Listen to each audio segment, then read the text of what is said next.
Hey everybody, Knight here. Today we are going to be talking about the monk class. We had a video request from a commenter, and we're going to go in depth. I've got my friend Ruru here. He played a monk in the last campaign we did, and we're just going to go through some of the monk stuff and talk about his experience with the monk. I feel like this will be more valuable than just making a regular monk guide. I'd like the purpose of this video to basically just be talking about different things about the monk and just like how warriors in Log Horizon may function, things like that, rather than just being a simple guide on like, hey, like take the skill at this level or like look for this item kind of thing. I feel like this will just be more helpful to new players of the game to get you guys engaged in making your own builds. Thinking about the benefits and weaknesses of things, and then also maybe getting other DMs involved in like the process of thinking like, oh, I've got a monk player. Maybe I should give them an item that does this, or like make a new item that does something for them. So we'll just start with introductions here. I've actually done, I think, 2 campaigns in Log Horizons and about, uh, I would say maybe like 6 1-shots of different adventures in Log Horizon. I've translated both books, a couple of the one-shot modules off of like the website online. I've posted those around for people to just use. Uh, and I've only played in, I think, maybe 2 games myself. But in terms of DMing Log Horizon games, I have many years of actually doing that. And we just finished our second campaign just a couple months ago. So it's actually fresh out the oven on that one. And I'll give Ruru a chance here to introduce himself. I'm Ruru. I've only played in one shot and one campaign. So in the campaign I was playing a monk. So I'll be talking about that. And I've helped a little bit with some of the translations.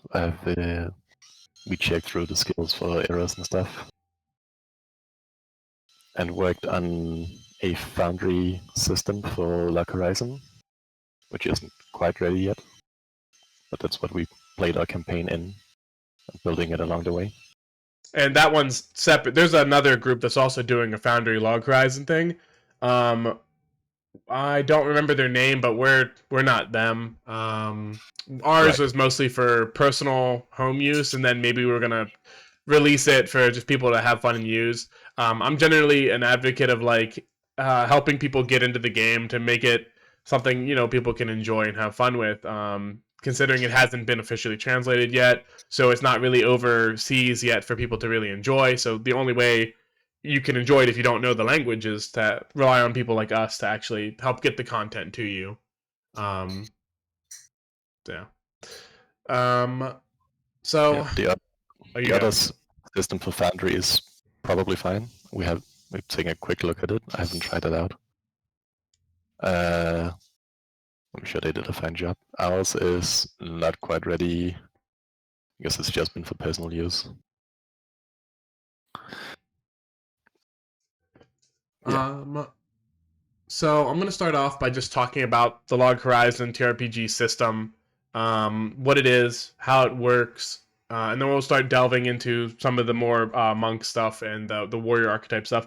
It's gonna be good to establish a foundation here on like how the game works before you get into like the nitty gritty of like your class decisions. Because if you don't understand the foundation of like the game itself, you won't even like have an idea of like why you should pick a certain skill, right? So the Log Horizon TRPG is a Japanese-made tabletop role-playing game. It's based on a D6 system where they're only rolling 6-sided dice, and because of that, there's no like D20s or anything, and you're gonna want to look for things that might give you an advantage in terms of just rolling more dice or increasing your average, right? Um, because of that, any skill that generally gives you a bonus, even if it looks like it's only a +2 or something, that's still like almost half as much as like a maximum roll on a 6-sided die, and you're going to be wanting to look for some things like that.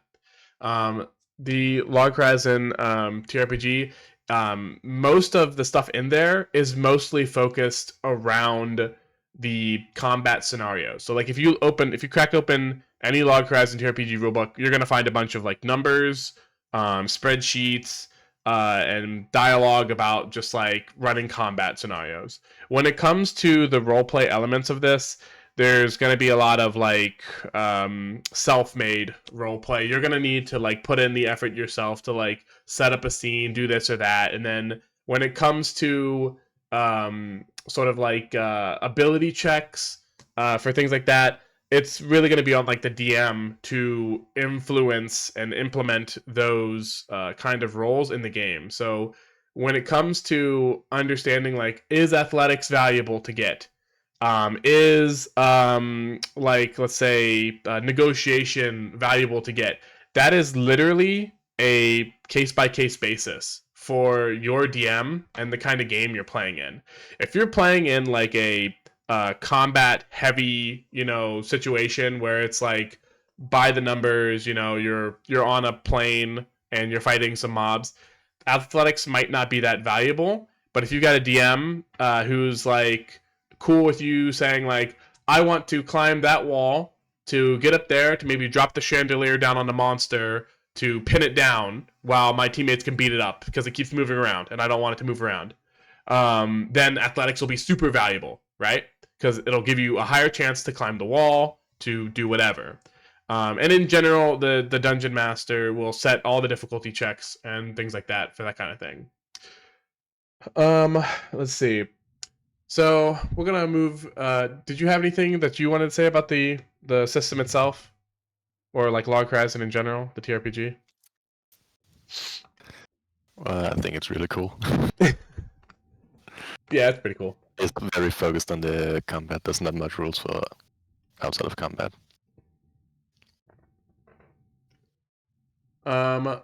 Let's see. So the warrior archetype, right? Monk is a warrior, right? So I wonder if there's a blurb here at the top. Yeah, no, it doesn't.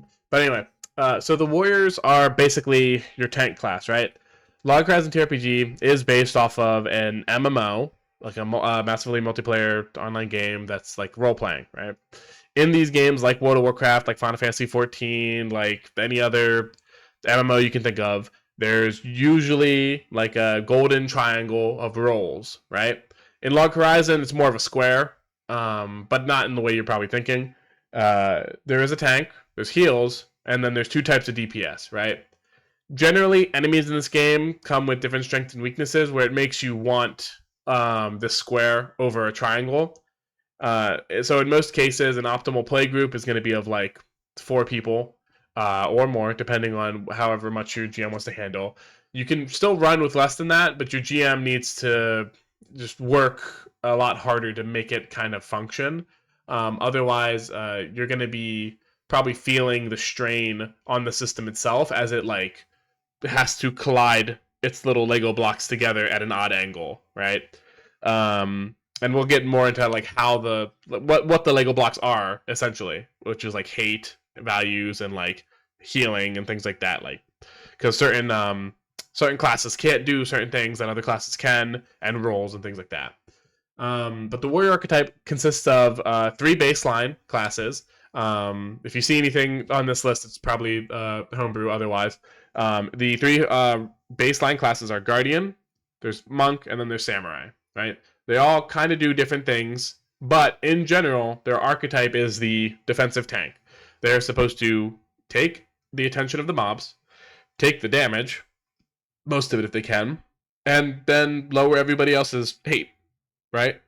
So, otherwise, anything else in between here and there is just a bonus. Make damage is a bonus. Debuffing mobs and things like that's a bonus. And just looking cool in general. I mean, tanks are badass, let's be honest, right? Who doesn't want to be the guy that's in charge, that's buff and strong and in the middle of everything, right? You want all the attention on you, right? what do you think about the archetype of the warriors? Warriors in general. Yeah. Well, as you said, there's sort of a four square, and you almost definitely need a warrior to play. The system doesn't really function without it. That's right.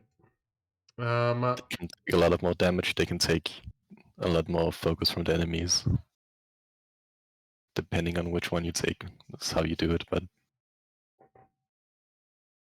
it was pretty fun to play a monk. So what makes monk different from the other warriors? Well, they use light armor, so they have the lowest defenses of the three, but they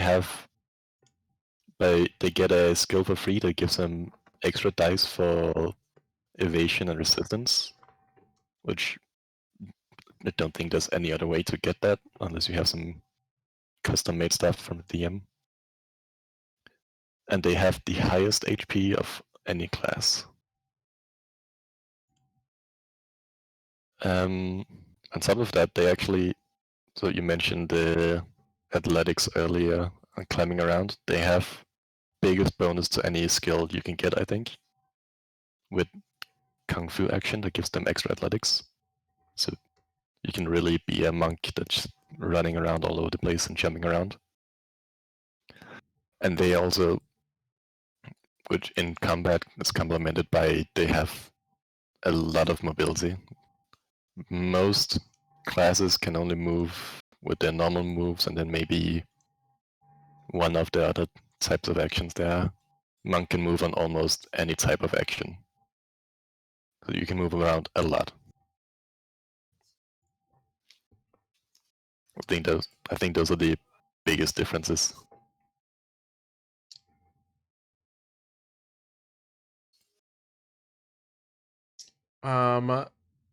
In your experience, from like our games together and in the campaign, how fun would you say the monk is in sort of like an all encompassing, just like, is it, I guess, like on a scale of like 1 to 10, how fun, like, because you've also played other D&D games, so this is kind of like asking you to take into consideration, like, I guess your fun level with other TRPGs in general. How fun would you say the monk was? I think it was really fun, especially as I started to use the athletics more later in the game, and I think that's one of the best parts of it because you can get to do a lot of crazy stuff because you can just roll very high with the athletics, so you can get away with it. Compared to what I've played in other games, I think I would probably rate it like 7 out of 10, 8 out of 10. Okay. In general, I've mostly played spellcasters and stuff, so it's also very different from what I've played before. Well, that's actually pretty interesting. I didn't know that you mostly played spellcasters in the past. Let's see. So in Log Horizon, because it's like a MMORPG thing, they do have a couple different like races that you can actually pick out of. You were a human for our campaign, a human monk. Was there any like regret in that choice, or do you felt like that was a good choice for like the entirety of that campaign? I think it was a good choice, actually. If I would have picked something else, maybe I think some of the beast races have more HP. There's one The of them. Wolfang, the Wolfang Yeah. has more HP. It's they get a 16 starting bonus to their max HP. Yeah, and they also have a skill that lets them give them bonus to speed if they're not wearing heavy or medium armor. So it works well with the monk. So I think that would be my other choice. But human was good, and they have some pretty good, generally good racial skills. The human gets a huge bonus to fate points, which is one of the mechanics of Log Horizon. It's like a little nice coin you can flip to help either boost or ensure something actually happens. Um, how important did you? How important would you say you think fate points are? They can be pretty important. They can really save you. I You definitely remember. human one that gives extra. I remember later on when I was looking at enemies and things. There are enemies that have like, oh, you need to burn a fate point, otherwise this is gonna happen. Kind of abilities. Generally, that um, early game things like that might feel unfair, but later game when you have more skill points and you end up getting more fate points, and there are mechanics of the game where the GM can give you fate points, or you can get fate points back.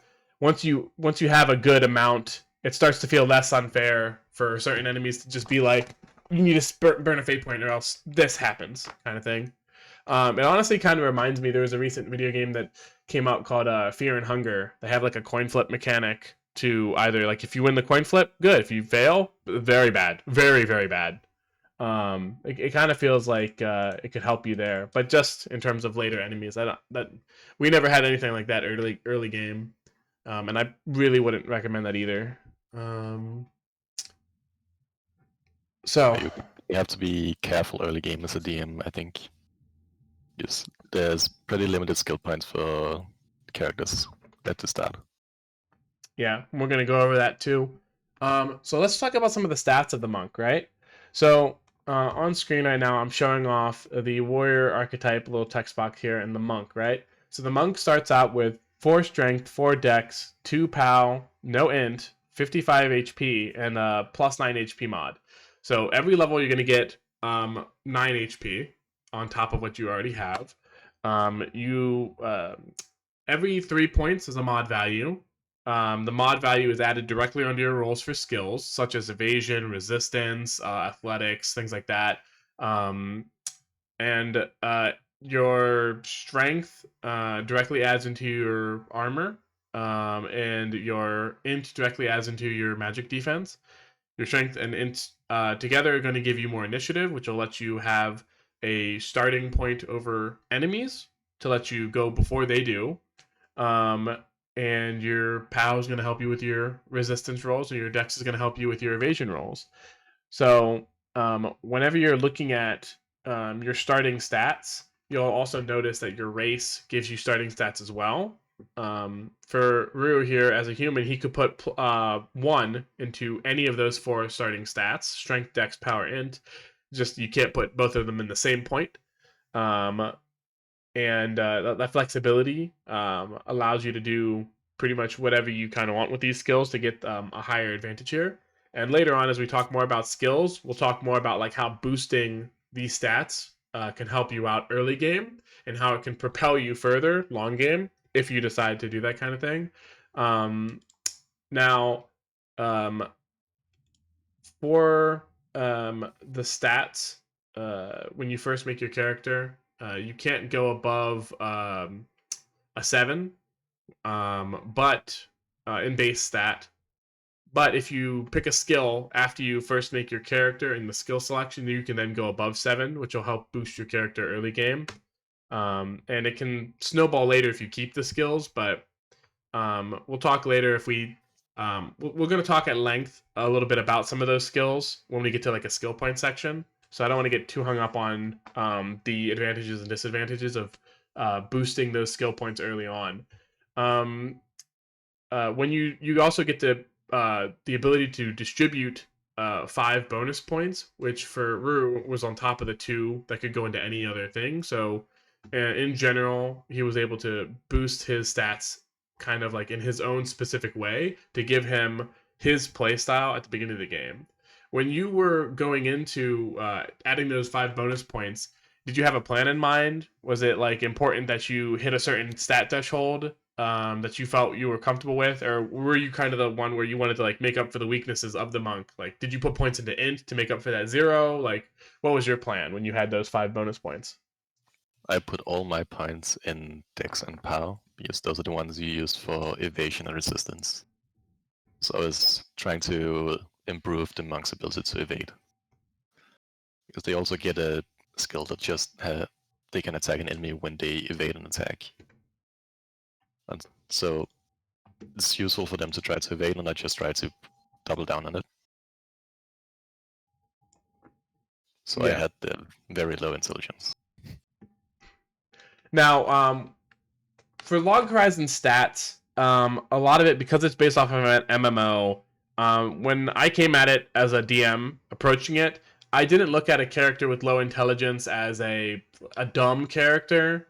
I looked at it like that's the stats of a video game character, right? Because the story of Log Horizon very much is usually, hey, you're trapped in an MMO, a la Sword Art Online or the Log Horizon anime story, or whatever other various shows that have come out recently that I haven't kept up track of. So like you get a Vorpal Sword of Slaying that adds like +5 intelligence. When you pick that up, does your character suddenly have access to the knowledge of the Library of Alexandria in his head? No, I don't think they would. I think the value there is like your ability to basically operate the stuff in the world might be better. So like in terms of being able to search the library, right, and using the in-game functions. So the library in-game is an in-game function you could then use, right? I don't think LogHorizon has that interesting combination of where the real-world logic applies and where game logic applies. Yeah, which I think is very interesting parts of LogHorizon, the anime. that has its strengths and weaknesses too. Because for instance, you could make a character that is, let's say, you can make a character that's actually like a PhD student or whatever, and you write that in the backstory. But the weakness is it's on you to then role play that character, right? There, you can't lean on the stats to be like, GM, I'm a very charismatic person. My charisma is a 20. Let me roll a die and then I succeed, right? If you put something like that in the backstory, it's kind of on you to, show that off and put that out there. Otherwise, you're leaning heavily on mechanics and roles that the DM is going to have to make up on the fly for you, pretty much. The stat system where it is, there's only 2 skills for every main stat that's in baseline. So he's either generalizing a lot and using the broad mod with a roll 2 dice plus your mod to succeed or fail a thing, or he's gonna have to make up something on the fly to like explain why it works, whatever. So you're leaning very heavily on the DM with this system. So the DM's also got to be kind of okay with that pressure and like can balance it, kind of thing. But that's kind of part of what you mentioned earlier, that the rules are much more focused on combat.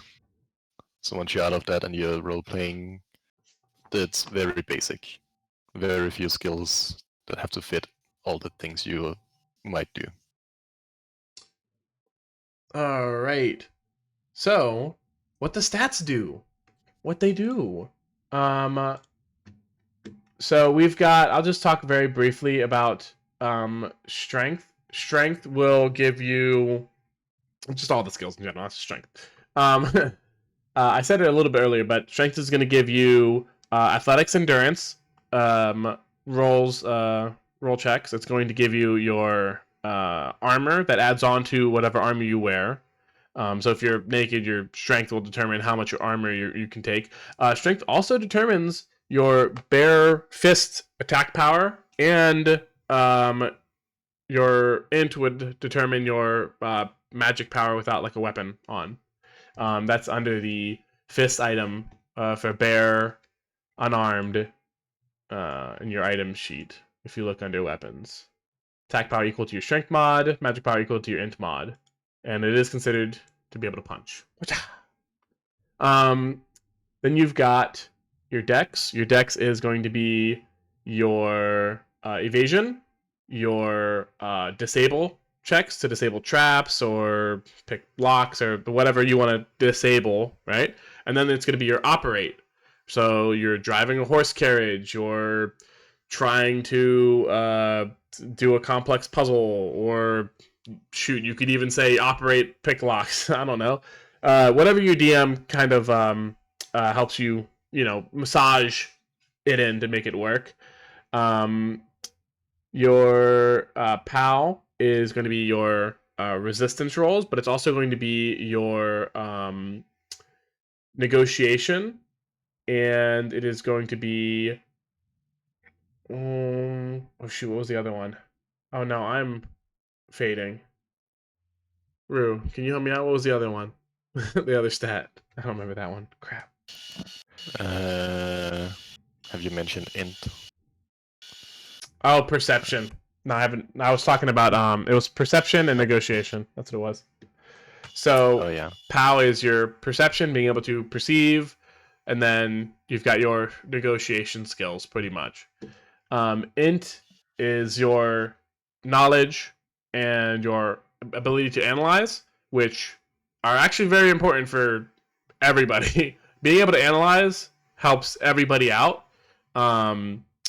You'd be surprised how many times that I've DM'd these people, they don't analyze shit. It was only until like way later in the campaign that they started to really see the value of analyzing stuff, and they started doing it every combat and learning a bunch, and then like using it to their advantage to like win encounters.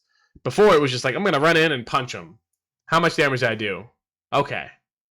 That was the extent of the engagement for a while. Well, we also had the problem that in general, no one put points in int in our party. So pretty much the entire campaign. Yeah. Even the mage. True. That was funny.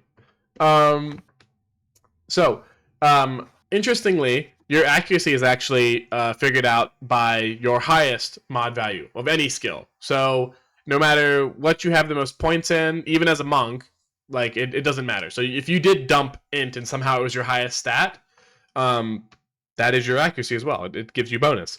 No, in general, your accuracy is probably going to be like dex or strength, because you do have a starting stat of like 4 in both of those. But in general, whatever your highest ability score, that's going to be the one you go for. The other thing that this does, this accuracy skill here, it does encourage you to really focus in on one stat and make it the highest, right? So, in my opinion, you probably do want to like go in and like pick a specific skill and kind of like focus on that, right? But there's downsides to that too, because it lowers everything else, right? And then I've already talked about evasion resistance when I talked about dex and POW. We have talked about calculating your max HP. Your race adds onto it, your class adds into it, and then every level you get that +9. Every level you get +1 to all stats as well, which is how you eventually get more and more and more stats. You do have a starting fate value, which is like every game or every session, essentially, you sit down. You should, unless there's a reason, get like I don't know, like 2 fate or whatever, depending on like whatever modifiers you have for like your race and then other skills and items. You've got your initiative, which is the strength and int. I've talked about that. And then your speed, which is a base of 2 plus any mods and items. Those are the general gist of the stats of the monk. And I want to talk about some of the mechanics before we start talking about skills, because like I said, it's going to be good to talk about like the setting a groundwork and a baseline of like how things work and why they are that way. So that way, when you look at the skills, you'll be able to understand like, oh, this is valuable for this reason. Oh, this is not valuable for this reason. Or like, oh, this is really good, but then I have this downside kind of thing. So we're going to talk about hate first. Let's go down to the hate skill, the hate section, just so I can have it up while we talk about it. So I'll have this up and I'm going to talk about it generally, but you can read it on the screen as I talk about it. I'm not going to read this verbatim. We'd be here forever. So essentially, if you've played any MMO, hate is threat. The more hate you have, the more likely the enemy is going to attack you. If you're the highest hate, you are considered hate top. If you are not the highest hate and you get smacked or something, you're fine. You don't take hate damage. If you are hate top and you get smacked and you take damage, you take an additional damage that is calculated by the enemy's hate multiplier. This damage will kill you. It is probably the deadliest mechanic of any enemy. And it is a generic mechanic. It is always there. The only time you probably don't have to deal with this mechanic is PvP, but even then, it's kind of like a DM has to step in and be like, okay, the mechanic is there or it's not, kind of thing, for PvP encounters. If you do fail your defense check, which is your evasion or your resistance, you do go down in hate as well. So even if you're hate top, you get hit, you could lose threat. You could lose aggro. You could lose the attention of the mobs, and they can go after your healer. They could go after DPS, and then the same thing can happen to them. They have less defenses than you. They have less capabilities to deal with damage and things like that. So if they get hit, they might just drop dead right out. If you haven't prepared for the potential that they will take a damage at all, they could get really low and then split the healer's attention between you two, which could also be very dangerous. There's a couple different things that can happen as long as you're not paying attention to hate. There's also a couple different skills and things that you have at your disposal to deal with hate. There's a couple general skills that can lower your hate. I know we just talked about losing threat is bad, but they also just talked about how if you have too much hate, the hate multiplier can straight out kill you. So not only do you want to watch everybody else's hate to make sure that they're below you, you want to make sure that your hate doesn't go too high either. Because a hate multiplier of 2 doesn't sound very scary, but when you have 18 hate, you're all of a sudden taking 36 true damage through your defenses, through everything, directly to your health pool, on top of the normal attacks.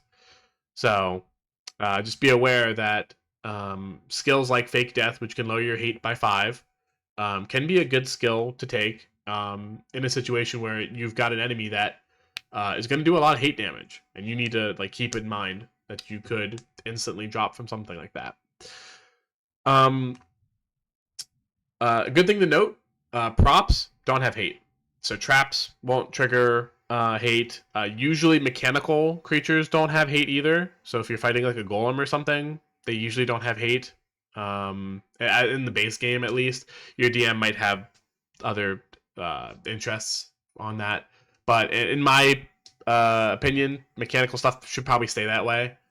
Generally, they have other stuff going on for them that makes it to where it's balanced, right?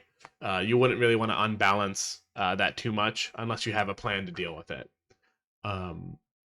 What do you have anything that you think about hate that I may have missed over or anything? I think you covered it pretty well. It can be very difficult to manage, probably, and everyone needs to take care of their hate. You can't just have to worry and try to just have more hate than everyone else, because then you just get one shot.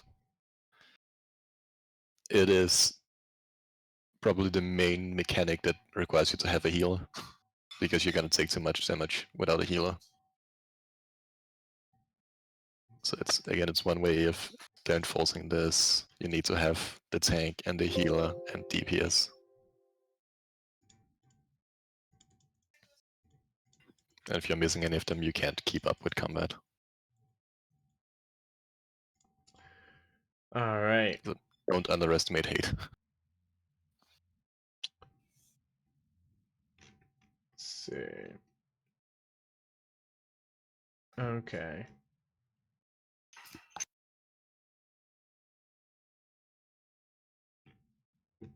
All right, we're going to talk a bit about the damage and how damage is calculated here, because this is going to be pretty important for you guys in figuring out how exactly to maximize your defenses in terms of what skills to pick and what kind of gear to use, right? So one of the things I first want to go over is a little chart that we have here, right? Pretty much telling you what types of damage there are in the game, and what types of damage are canceled by different types of defenses, right? Ruru's seen this chart many times, but essentially how it goes is if you've got physical damage, your physical defense can lower that damage. Magic defense does not. Cancel, which is a buff that you can apply, will lower the physical damage you take, and barrier will also lower the physical damage you take, and you're allowed to react to physical damage hitting you. This is important for some skills that are like instant, speed, and stuff like that. For reactions. Magic, physical does not lower magic damage. Magic defense does. Cancel does. And barrier does. And yes, it allows reactions. Penetrating damage. Physical and magical do not reduce it, but cancel does. Barrier does. And it does allow reactions. Now, direct damage. Hate damage is a form of direct damage. Just so you know. Physical defense? Nope. Magical defense? Nope. And cancel? Nada. That is a no. Barrier, however, yes. Barrier is your probably most valuable defensive tool, and without a Kanagi, you're probably not going to get a lot of it in terms of just reducing all types of damage, not letting anything get through. And when we talk about when these defenses are calculated, which we're going to get to in a second, you'll see that barrier is like your last line of defense. So you should be able to hold on to it for a little bit if you do get it applied, unless it's a lot of damage going through. Unfortunately, though, direct damage does not allow you to react to it. Meaning you can't use things like Iron Bounce, which is a guardian skill, to heal from hate damage. So if you get smacked, you take that physical damage from the attack, you can Iron Bounce that, you can heal from that, right? You can lower the damage of it. But the hate damage that results afterwards, can't do it. Nope, won't happen. Alright, so let's go. Did you have anything about that chart that you want to talk about? No, I think you covered it all. Okay.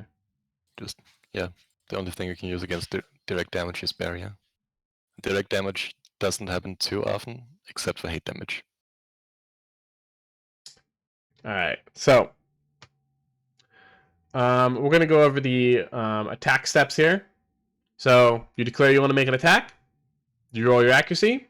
They roll their defenses. Success, fail. If it's success, hits. This also works in reverse. If they try to hit you and you fail your defense check, this is also what's going to happen to you, right? So damage roll goes out. You roll your damage numbers. Maybe they roll their damage numbers if they're the ones attacking. Then you can use timing damage roll actions. So if you ever see a skill that says timing damage roll, this is when you use it. Then you finish making all that damage roll. You calculate other attack damage. So you calculate like all your bonuses on top of that, right? Then you would calculate hate damage. So if it's an enemy hitting you, we would calculate the hate damage that goes into this, right? Then when we go to the apply damage, right? And keep in mind these are separate damage numbers at the moment, but they add up later, right? So when we apply the damage, then you can use timing before damage actions, right? So if you got hit before the damage hits, before the damage goes into my HP, let me use these actions. That's when you can use it. And then you can do your physical/magical damage reduction. So like I said, if it's a physical damage, now you can do it, right? If it's magical damage, now you can do it, right? Look at your armor. What does your armor value say? And you do have the base stats from like, just having the strength and int that you got. But in general, your armor is also going to help out with this. So you take that damage off first, right? Your armor takes that damage off first. Then you look at your other damage reduction stats that you might have, right? So you're looking at like your cancel and stuff like that, right? Then we're going to apply HP damage. We're going to apply the damage to your HP pool, right? You're going to take the hate damage first. Then you're going to take the pursuit damage. Then you're going to take the weakness damage, right? The hate damage is going to be canceled by your barrier. Pursuit, I believe, is also direct damage. Weakness is a form of penetrating damage, which is also lowered by cancel. I believe weakness also deals direct damage. Let me look it up real quick. That's the defense checks. Weakness. Hit rating, stipulates condition. Oh, yeah, it's direct damage. Yep. Okay, so weakness, pursuit, and hate are all versions of direct damage. Let me go back to... Whoops. Attacks. Boop, boop, boop, boop, boop, boop, boop, boop. There. All right. So, barrier would stop this stuff, right? Which is part of your other damage reductions. So before you actually take any HP damage, your barrier would then come in and save you after everything else. So you're gonna do your armor first, then your cancel is gonna hit it, right? On top of everything else, if you have cancel, it's gonna also stop damage. And then after cancel, whatever little damage is remaining is gonna get stopped by barrier, right? But the order they go in, you have to be careful that you don't like waste your barrier on something like small or stupid. Um, I yeah. Then you've got your other damage and effects, and then you've got your timing for after damage actions, where it's like, oh, I've taken damage to my health pool. Now I want to use this, right? And then if you're a player, your hate decreases by 1.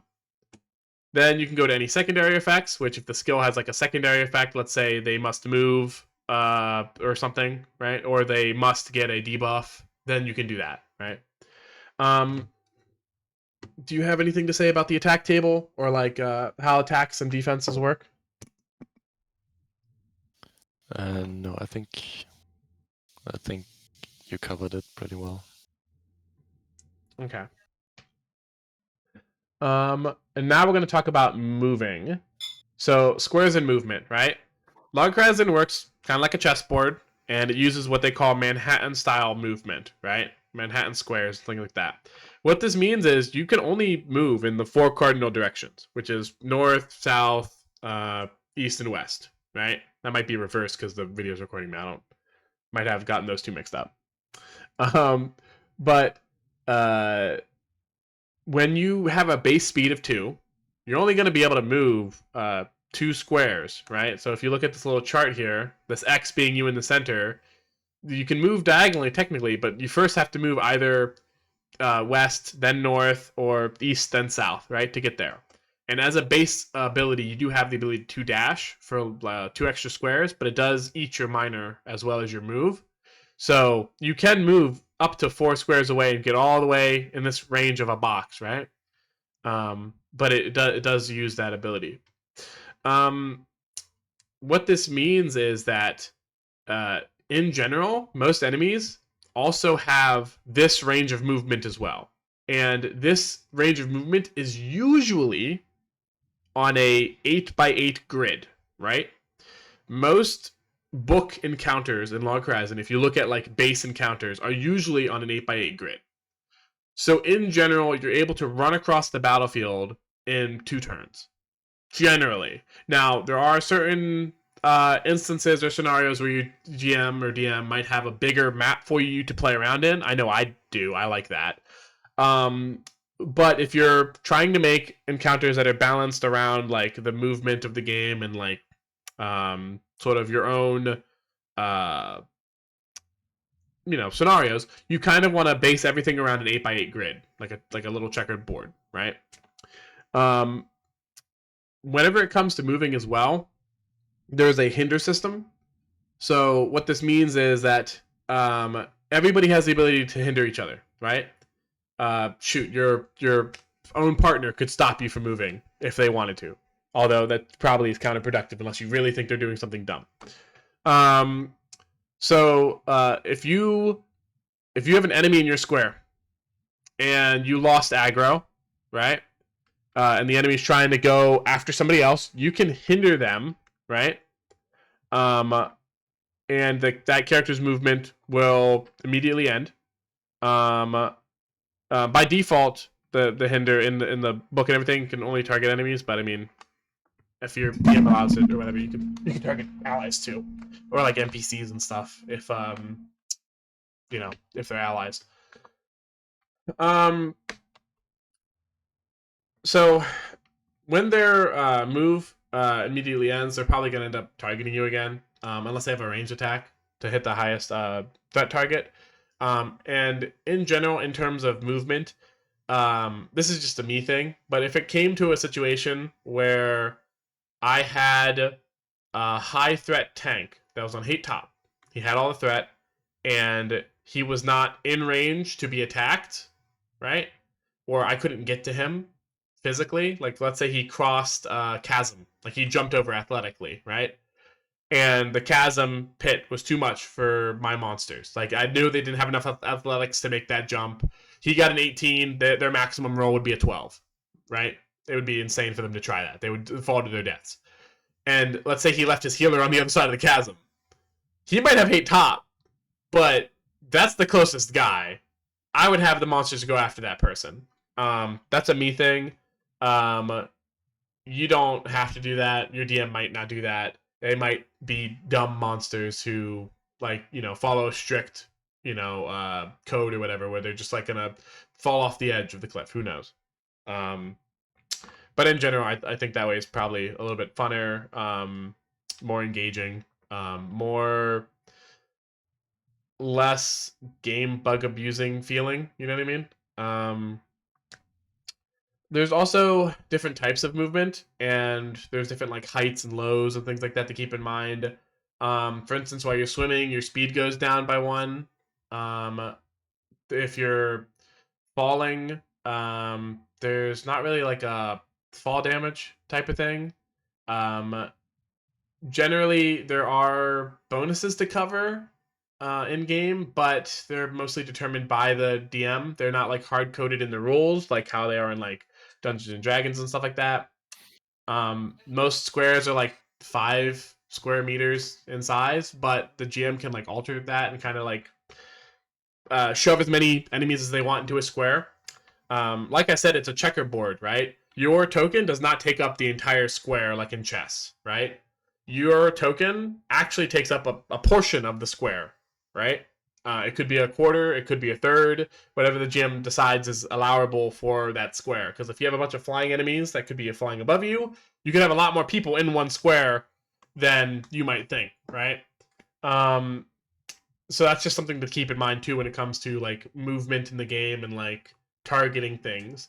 Luckily for you guys, if the enemy is flying, as long as you're in the same square as it, even if it's like really high up in the sky flying, you can still hit it. The game rules actually allow melee characters, as long as they're directly under the target or whatever, on the same square, then you can still hit it. Is there? Oh yeah, so the different types of movements. There's your normal move, which just allows you to move, and you can be hindered while you normal move. There's a safe move, which means that you won't be able to be hindered while you're safe moving. And if you teleport, as long as you have like a valid like landing spot for your teleport, you instantaneously move. You're not affected by hinder or any props. Like, so let's say there's like a trap or something, you shouldn't be interacted with. Like if for instance, if there's a tripwire and you teleport through the tripwire, it's not going to activate the tripwire. You're not affected by that prop. That kind of thing. You do need to know about the landing zone for the teleport, but you don't necessarily need line of sight for the teleport. You can also produce certain effects like forced movement, which are usually considered safe moves for the purpose of the enemy can't stop you from moving their friend, right? So I know, for instance, we're going to get into this probably a little bit when we get to the skill section. Monk has a couple forced moves that are safe moves that will make the enemy move with him, which is very useful. As a warrior, positioning is very important. Some enemies will do different area attacks, like AoEs, area of effects, which will target maybe the square of box. It could be like a little triangle or something up on top. It could be a line in a certain direction. And correctly positioning the creature in a way where your teammates aren't going to get hurt can also help win the fight. lowering as much damage as possible by making sure that you are in a good position.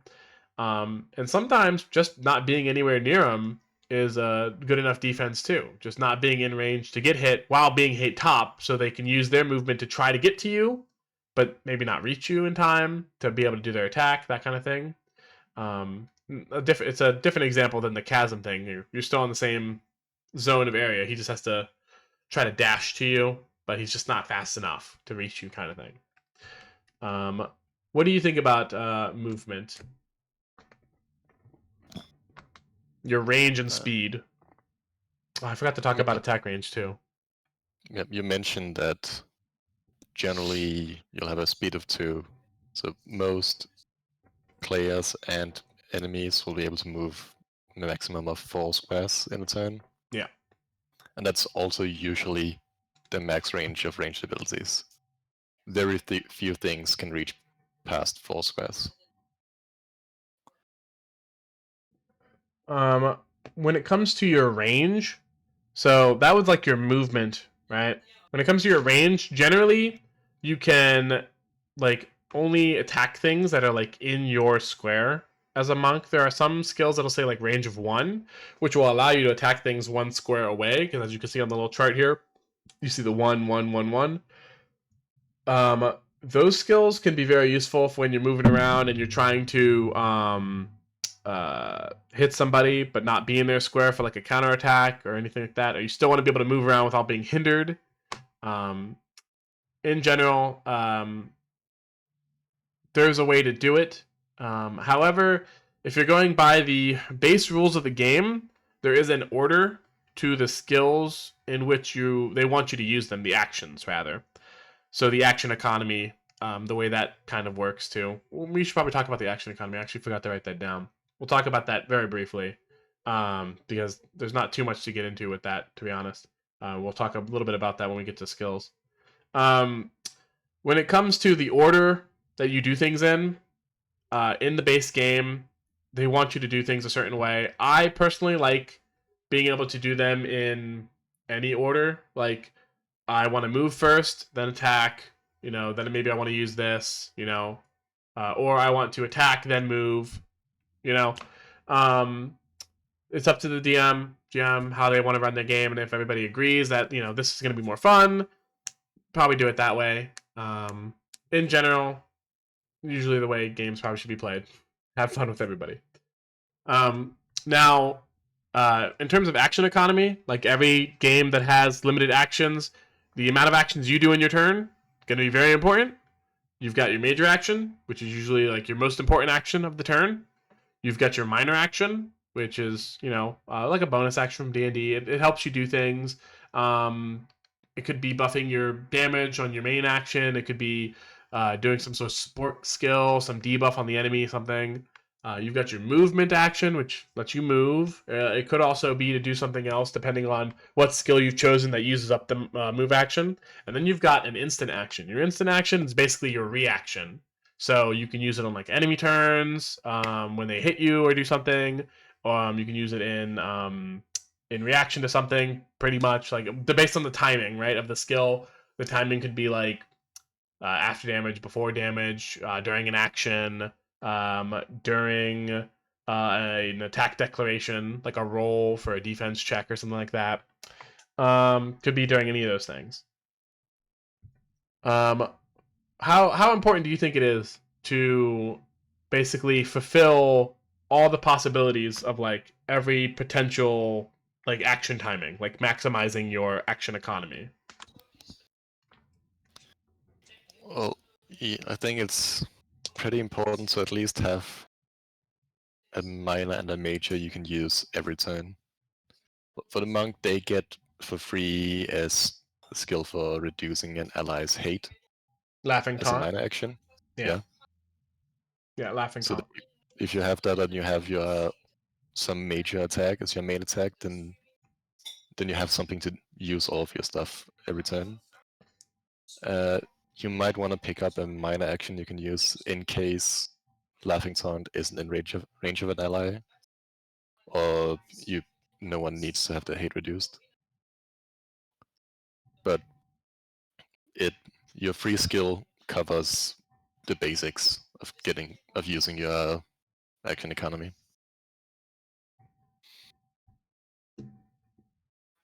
As a monk, at least. I want to go over some more stat stuff before we really get into the skills, because in my opinion, the skills are the meat of Log Horizon. The items are kind of like toppings. So in terms of items, the monk can use martial arts weapons, throwing weapons, light armor. They can use accessories, and they can have a bag. They have probably the least amount of things they can use out of all the classes. How do you feel about that? Do you think that did you feel any want for a variety of items as a monk? Do you think you would have asked the DM for like a sword at any point or something different than what you had? It does feel a little limiting that you can only use as a monk. You can punch or you can throw something, and that's it. That's your only options are martial arts and throwing, especially in terms of weapon enchantments. There's some enchantments that require specific types, but if you're martial arts, that's a two-handed weapon and martial arts. So you don't have a lot of options for enchantments on your weapon. So it lacks a variety a little bit. So it could be cool to have some custom items you can use instead as a monk if the DM creates something. So when it comes to it's like the item stats, we all know that you want you want items that are of your character rank, right? You can only equip, as you can see here, where it says rank. The item's rank cannot be greater than your character rank. So we all know that you want up-to-date gear for your character, even if it's baseline stuff from like this list, right? Nothing custom or anything. That's obvious, right? It gives you the weapon stats you want to do good damage. It gives you the defenses you need for defenses. But of the items that give you those special stats, right? Like your initiatives, your speeds, your accuracy, things like that. Which ones do you think are the most valuable to go after, including things like item inventory slots, like having more inventory space, that kind of thing? Of like all these stats, out of all the stats that are possible and available on the item spreadsheet, what do you think are some of the most important ones to look out for as a monk? Because you can get enchantments for like barrier and stuff. I know you can get like cancel on certain things. What would you go for the most? Well, as a monk, you are the tank. Even though you have higher chance of dodging, you still want some decent defense. For the default common items, you don't have a lot of options because you're light armor only. But you probably want an accessory that also gives you some kind of defense. You can get something that gives you defense or magic defense. And initiative is also pretty good, so you can act first. Because you really want to go before the enemy, so you can generate some hate before the enemy just attacks anyone, because no one has any hate. Right, there's nothing worse than starting off a combat encounter and they immediately go for the healer because they buffed something, and like it's just all over from the start. Yeah, I think that happened a few times in the campaign. Also, at least the build I had, I think in general the monk doesn't have the ability to create a lot of hate very fast. Some other classes can create a lot of hate from the first turn. I know for a fact Guardian starts with 1 hate in the combat encounter as a passive, which is a nice little bonus at the start. Yeah, I don't even think monk has any skill that creates more than 2 hate by default of the major accent, and most classes have something that do more than that. So you can very easily not be able to keep up at the beginning.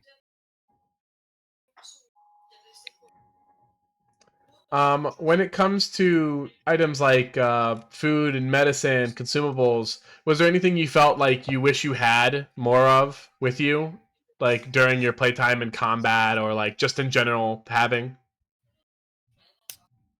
I don't think we used too many medicine items and things like that. Yeah, because when you have a healer that's like really on it, you know what I mean, like debuffs and stuff like that, cleansing those, and also with the way cleansing works, there are a lot of things you can do yourself. That's not just like a healer like decursing you or cleansing you or whatever. There's a lot of ways you can get rid of debuffs yourself as well, just in the base rules of the game. Yeah, most of the bad statuses you can remove with a specific type of action as well. Yeah, like you You give up your don't have minor, you give effects. up your move, and then it'll get rid of the debuff. Yeah. Or just your Also, turn is over and it goes away. That kind of thing too. and as a monk, my favorite skill is probably breath control, which lets you just remove a bad status at the end of every round. Yeah, we're gonna talk about Long that as you one can't. probably. So we had a healer that was able to stop most damage, and I was removing bad statuses myself, so we didn't have any need for medicine items for most of the time. Yeah, but every healer has their strengths and weaknesses, so your group might end up needing more medicine than ours did. In general, I think the consumable you guys used the most of was food. Yeah. I think food was your most used consumable because it got rid of exhaustion, which lowers your max health. If you have exhaustion, your max health goes down by a ton. Yeah. Again, that also depends on how much the DM uses the exhaustion mechanics. True. But I think the rules encourage the DM to use it a lot. Yeah, because when it comes to Yeah. exploring, the built-in rules for exploring aren't very in depth. So the way they simulate traveling long distances is you would roll on the table for exhaustion. It could be like a money table. It could be you lose fate points. It could be you lose items in your bags. It could be like you just have exhaustion on your health, meaning your max HP goes down. In general, you can kind of role play lore some of that out where it's like oh, the money is for a toll, like, oh, you lost money, why? Oh, it's, you had to pay a toll to get over this bridge or something. It could be like you guys got robbed in the middle of the night, who knows, like you guys are sleeping in your tents, like some guy stealthed over invisibly because it's an MMO and they've got the ability to magic stealth or something, and your lookout sucks. Speaking of items, I think the tents were very useful for you guys as well, right? Like having a tent and sleeping bags to like get rid of that exhaustion to save the food for later. That definitely helped. That's under the miscellaneous gear. Right. Tents and sleeping bags. Yeah, I think carrying around a tent the entire game. Yeah, and as a tank warrior, there are other skills that also give you the ability, I think, to have the most bag space too, isn't there? Yeah, I took that one definitely. We needed more space. I think it's a general skill for warrior. Yeah, I would probably say as a warrior, you should probably be the one maybe wanting to look after people's stuff if they've got like no bag space or something like that. Bag space in general, you really only get 7 slots at the beginning of the game, and the way they want you to do items is like each individual item takes up like an inventory slot. And you've only got 7, so if you're carrying like one potion, it's 1 slot. So, and the same thing goes for food. Like 1 pizza is going to be 1 slot in your inventory. For our game, we homebrewed like, oh, it'll stack kind of like World of Warcraft, where it's like potions will stack to 5, these items will stack to like 20, kind of thing. And then like special items that are like really important that like sell for a lot of money or something, you get 1 slot per that, right? It takes up like 1 whole slot. That way we kind of balanced out like being able to use your resources while also being able to take home fun stuff, right, to sell or to use on crafting items and stuff like that. Yeah, without having to go back to a city after every single encounter. Yeah, because otherwise your DM has to basically put an NPC that will sell at like dungeons and stuff like that. Will like make a reason for there to be a person here who will accept items for money, right? That makes sense in terms of game mechanics as an MMO, but not always. Yeah, sometimes whenever you give the NPCs logic and reason, it doesn't make sense that they'd be standing outside a monster-infested cave all the time. maybe they want to leave the area and go to somewhere safe, or something like that. But yeah. I do want to mention one very nice item to get is the life calling jewel that can only be used to revive a healer. That can really Right, save the consumable. me from a complete wipe. That is under the scrolls right here. Life calling jewel. You can even get it at rank 1. It's only 20 gold. It increases your hate, which doesn't matter. It only produces an effect when you're targeting your healer. It removes their incapacitated, which is when they fall down from losing all their HP, and then they get their character rank and HP. So if their character rank is only 1 at the beginning of the game, they just get 1 HP back, which is enough. It gets them back up. So yeah, it's super useful all the way through to the mid game, which I consider mid game after character rank 11. So this is a very good item. If you only have one healer and they go down, then you have no one to resurrect the healer.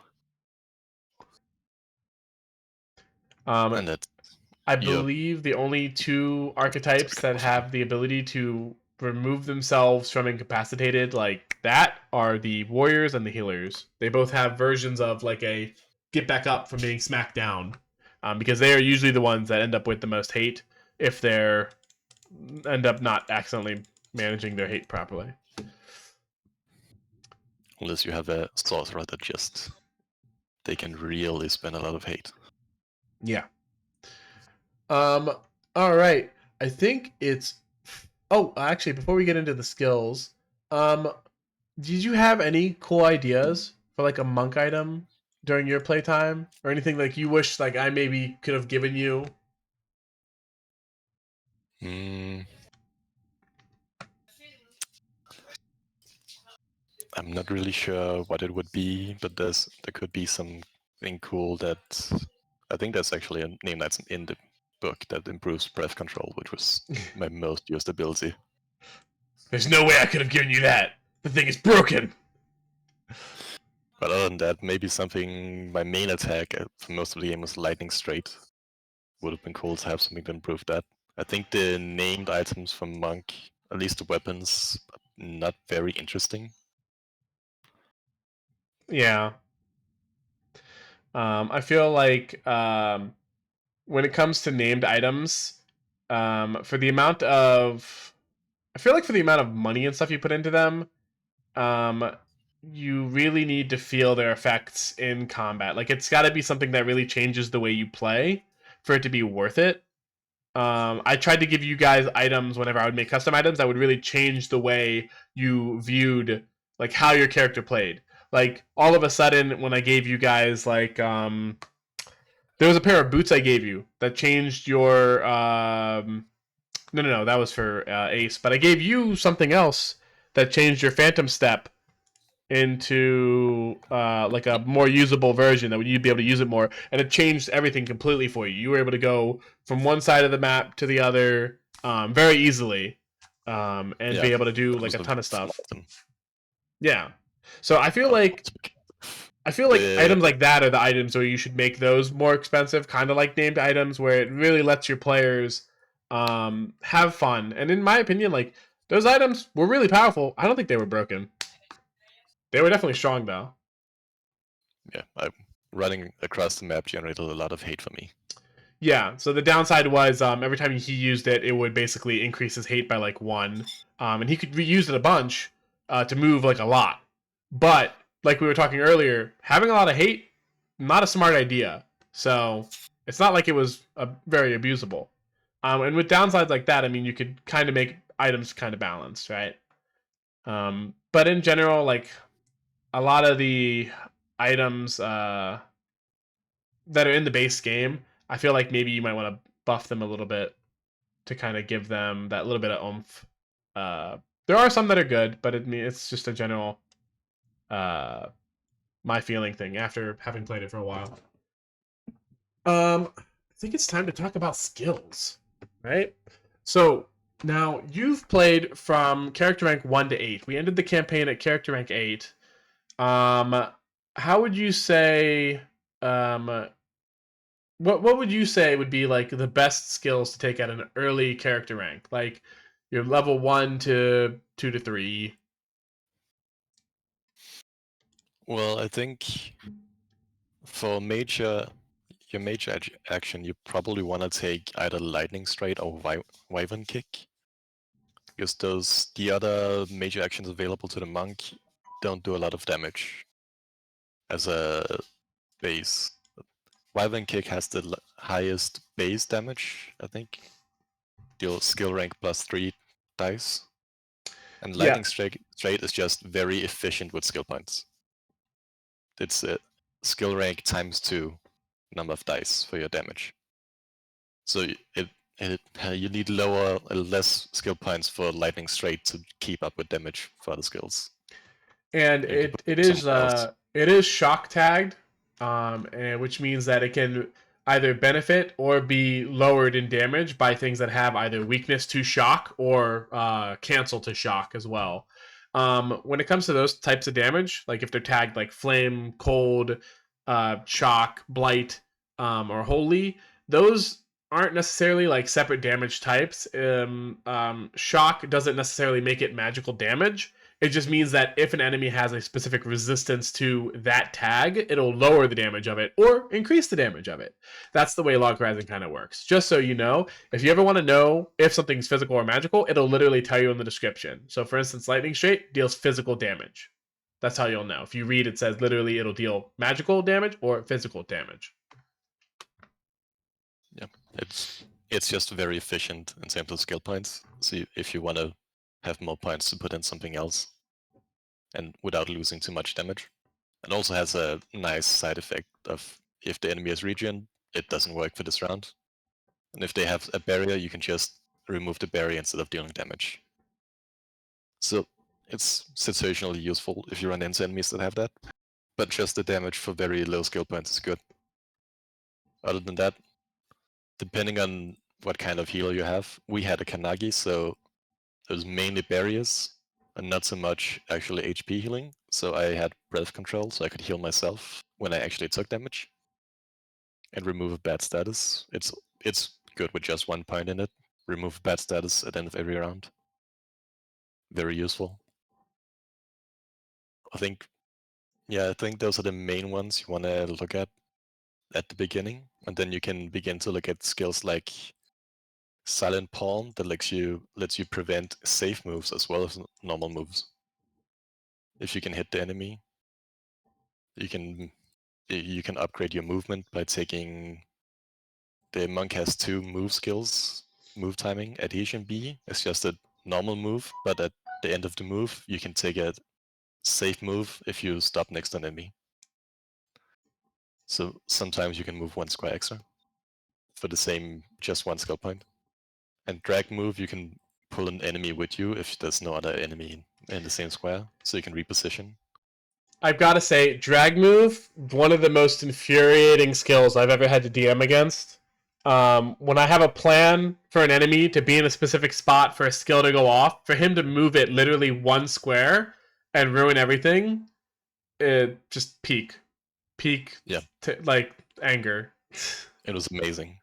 And you even gave me that phantom step boots, so I could dash all over the place and pull people around. Yeah, and you can also use this, I believe, on friends too. That's kind of it. Technically, it just says enemy, yeah. But about this, and there's a separate skill that lets you move an ally with you, I think. I think that was the one you used, because I remember you being able to move allies during the game. I think you just let me use drag move because it's a bit of a weird distinction that you can't use it on an ally. Yeah, it was similar to the discussion of should I be able to hinder my friend or not, you know what I mean? And so we talked about it and it was like, yeah, sure. That kind of thing. But then again, that'll be something your GM will decide, you know, your DM GM. Yeah, but even if you can't use it on an ally, drag move is very useful. But yeah, you can take a bunch of movement skills once you have your main damage skill if you want to move around.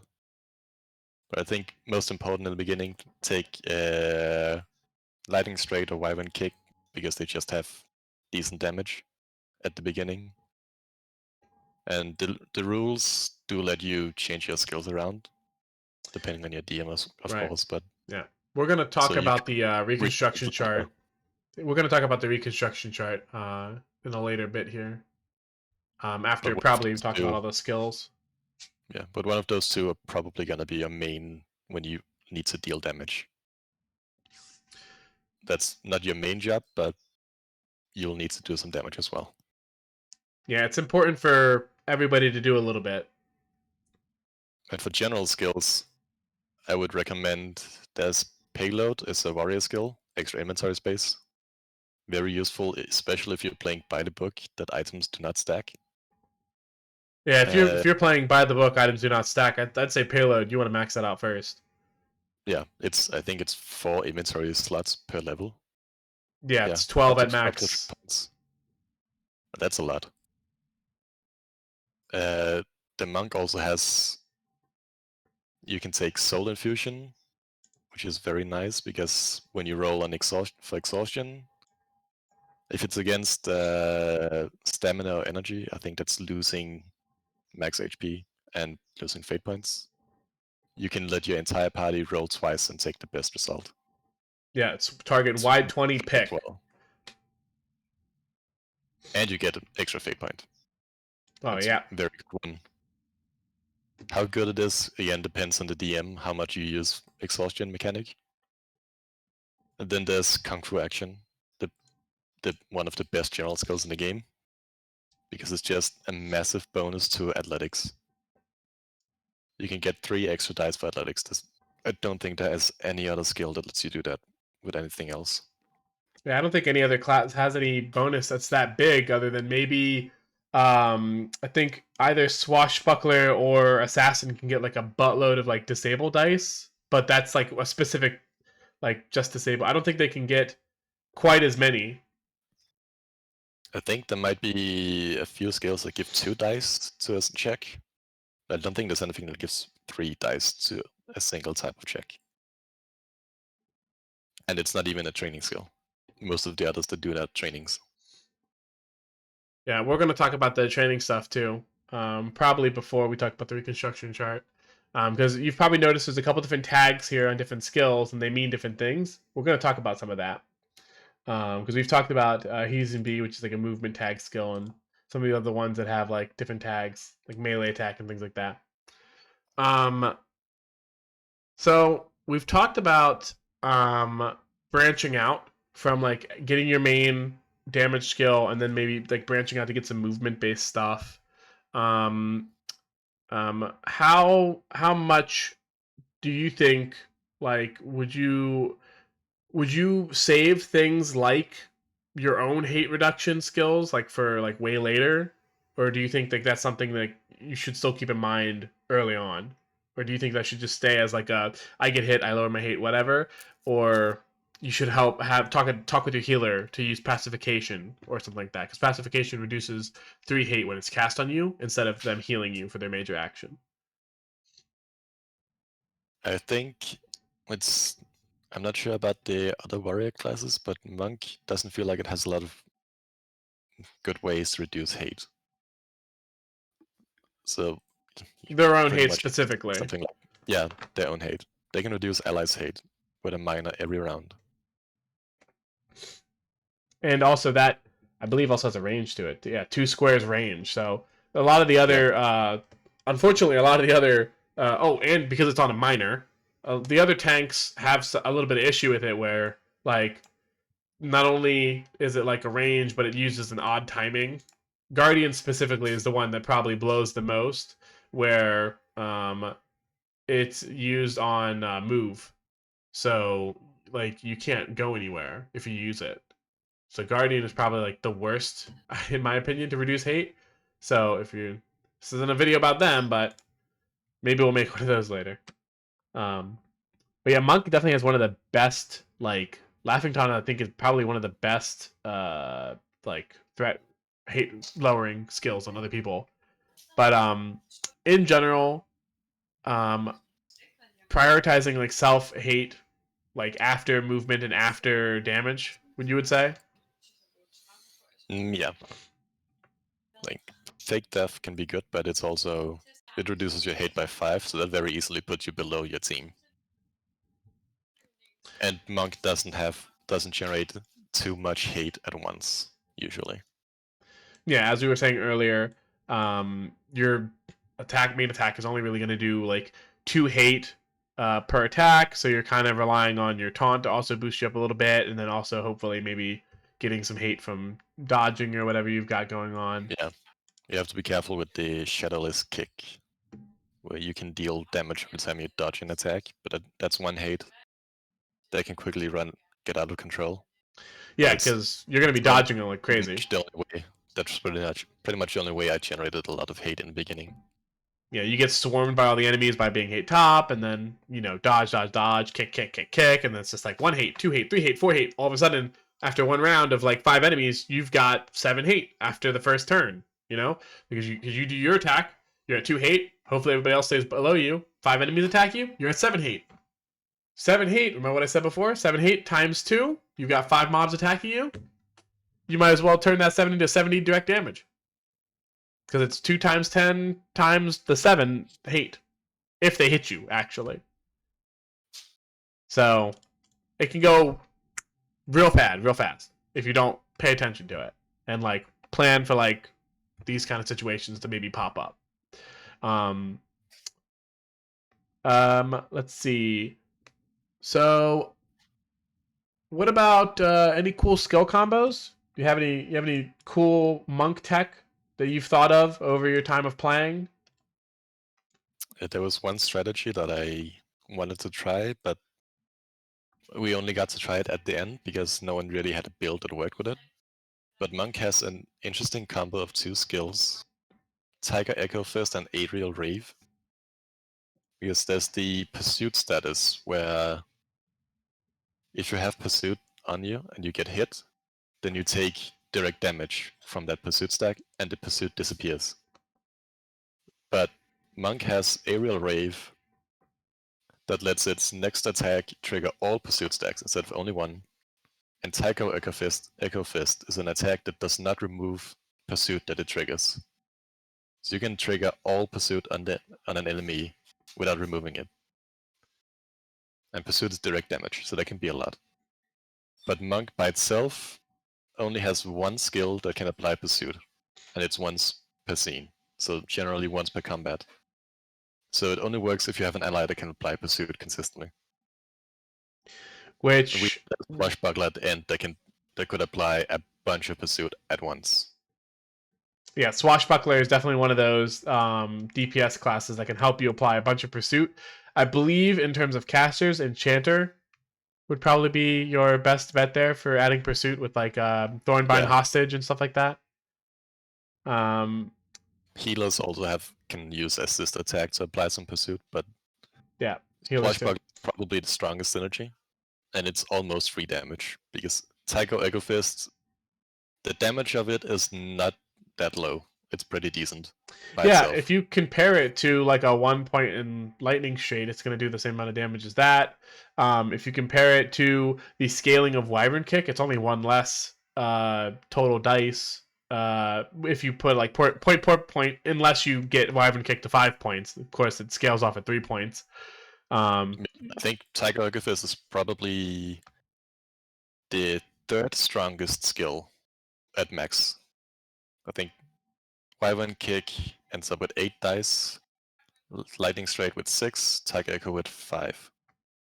And the others are even lower than that, so it's not low damage. It's pretty decent, and if they have Pursuit, you just get free damage that would otherwise have been lost. And Aerial Rave, on top of letting you trigger all Pursuit, it gives you a safe move of 1 square on a minor. That's good alone. Just by itself. So if you happen to have an ally that applies Pursuit, you can take those 2. You don't have to super specialize in Pursuit. And then maybe mention a warning here that there's a stance that improves the pursuit you apply on enemies. Don't take it. You only have 1 skill, unless you get something from your DM that lets you apply pursuit with a custom item or skill. the only way a monk can apply pursuit is with the Orion delay blow once per combat. So you don't. Right. The Okay, here's Tiger Orion Stance delay. is a waste of points for that. Yeah, Orion delay blow is this one right here. Target takes SR stacks of pursuit 10. If I remember correctly, there's an item in the base game that I think increases the pursuit you do, or like an enchantment or something. But other than that, I don't think you're gonna. Besides that other skill, I don't think you're gonna be really increasing your pursuit stacks damage. But Tiger Stance here. Um, that's a big downside there. Weakness to boss and raid monsters, which means that any attack that a boss or a raid tagged monster is going to do is going to deal damage equal to your Dex mod, and as we talked about earlier, Dex is probably going to be your highest mod. That's huge. That's a huge downside for the rating of Pursuit, plus SR times 2. Yes, and unless you get something cool extra thing, then Orion delay blow is the only thing that benefits from that bonus once per combat. So there's no point in putting points in Tiger Stance unless you get something extra. It's a bit weird. It feels like an oversight. Yeah. Some of the things in here do kind of feel like that sometimes. Yeah, Orion delay blow by itself, if you have Aerial Raven and Tiger Echo Fist, it can be pretty good. You can apply some pursuit once per combat if you have some extra points to put in that skill. But don't try to take Tiger Stance. It's a weird thing. Another interesting combo is there's some warrior skills that let you take damage for an ally, covering long range cover. But they have a limited amount of times you can use them. One is per round, the other is per scene, so per a full combat. But Monk has the Amber Elephant stance, where you can choose an ally or a target, and whenever you use one of those cover skills on that ally, you don't reduce the number of times you use it. Or you can use it, so you can keep taking damage for an ally. And the penalty is -1 speed, so that can be pretty bad because you usually have 2 speed. But if you're not planning on moving much, that can be good. And we've also talked about earlier. We were talking about this. This skill. I mean, it doesn't say you have to use it right away. And with the timing minor, you could turn it on later in the fight. You don't have to use it. Or you don't have to start the fight with it, right? So if you do use up all of your, procs on covering and long range cover, all your uses, then turn it on. Now you've got more uses. You may even use the skill if you've exhausted all of its uses. So if you don't want the penalty of speed right away, just use those other skills like you would normally, and then turn it on when you've run out of uses. Yeah, it's an interesting thing because it's only the monk that has the stance to have infinite uses when covering. It's a bit odd since the monk is usually trying to dodge things, and this one you're just tanking, but you're taking damage an ally would take. Yeah, this is specifically damage you're not going to be able to roll to dodge. Like damage during the damage apply step, they've already failed their dodge, meaning that the damage is going to their HP. Like they've done their defenses, so it's not using your defenses. It's using their defenses. It's using their barrier, their cancel, their physical and magical defense. When that HP damage, after all those calculations, is going to hit their health pool, no, that damage is going to you instead. So that's how those are working there. And that's where the last part of the combo comes in, Hard Body. When you use one of those skills to take damage for an ally, you can reduce the damage that you take by skill rank ×5. And if you're hate top, then you get bonus to the skill rank. Oh, here it is. So you can reduce up to 25 of that damage. And that's a good amount. Yeah, if you take into consideration all their defenses before the HP hits, it could very well be within that 25 HP range. So you could very well maybe take no damage. Honestly, thinking about it, I'm kind of happy you didn't use this combo in my games, because I'd be a little stumped on how to do damage to people.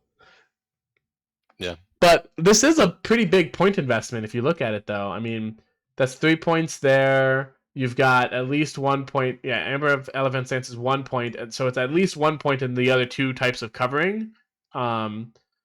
Probably long range cover would be the better of the two to take if you're trying to minimize the amount of skill points you use, especially if you have infinite uses with Amber Elephant Stance. But in general, both of them are before damage.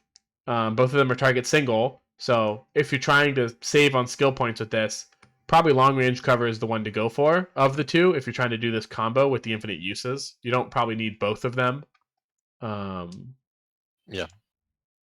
And more points in it is just more uses. Yeah, it's not like you reduce the damage with cover or nothing like that. It's just more uses of cover.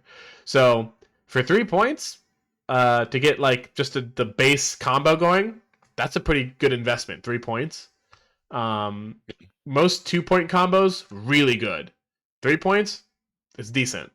Also, for perspective, at max, hard body reduces 25 HP damage. At character rank 8, I had 126. As a monk with the highest HP pool. So your allies are gonna have less than that. Well, keep in mind, you didn't play a dwarf or a wolfang, so you could have had potentially like 8 more HP, a little bit. You know, oh, and you didn't enchant your gear. Oh, no, or you didn't take this skill to boost your health pool because you can see down here, Hermit Blood gives you +8 max HP. So in general, yes, most people will have around the same health pools unless they get like a special item from the DM or something that says, "Oh, your health goes up."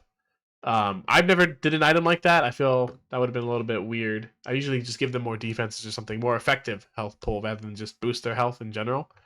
But and if you do go this build and take damage for the allies, you have Monk also has the breath control that's just you can use to heal. Yeah, heal afterwards after you take the damage on cleanup. And I took enchanted gloves immediately. That gave me extra recovery. That's a massive boost to healing as well. Recovery is a stat that you really only get from items. You don't really get that unless you take a specific skill or something. I think Guardian might have a recovery skill. Or was it Guard? It might have been a Warrior. Just a warrior skill that gives you recovery. Comfort? No. Yeah. Resilience. It's a training skill. Resilience. Yeah. You know, that's a good time to actually transition into talking about these different tagged skills, right? Like we've talked a little bit about some stance skills. We've like glanced over the style skills, just scrolling past them, and now we're looking at a training skill. What would you say the value of these skills are? Let's just start with like the training skills, for instance. Training skills are usually very strong. It's generally the only way to increase your stats, I think, is with training skills. All the races have a skill that raises your skill or raises your base stats as a training skill. Yep. And they also pretty strong because they give a pretty big boost to it. You mentioned earlier, even just a +2 to something can be a lot.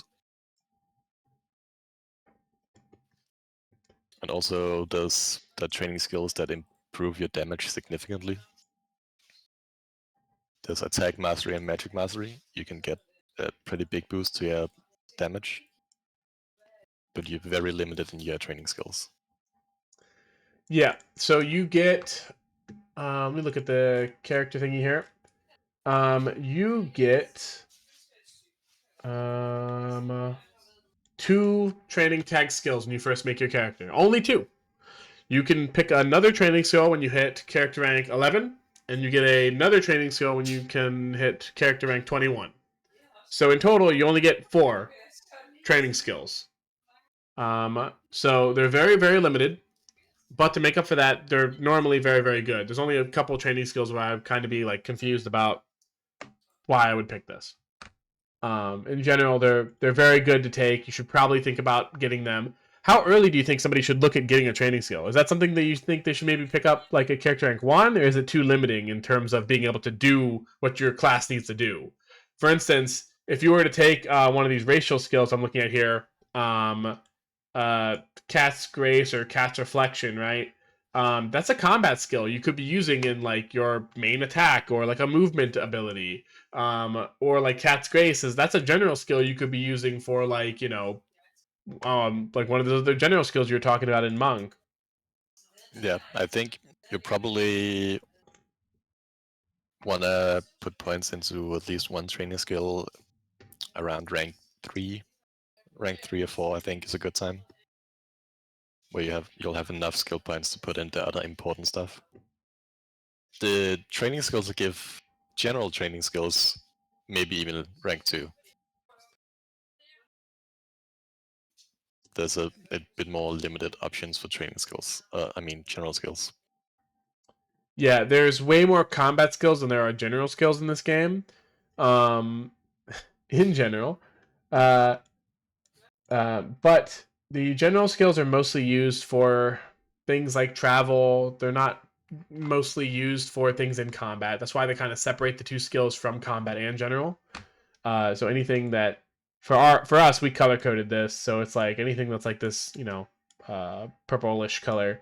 That's going to be like your general skill kind of thing, and anything that's like this blue color is going to be like for combat. Like you wouldn't use it in a combat situation normally, unless your DM allows you to, I guess, punch a door or something.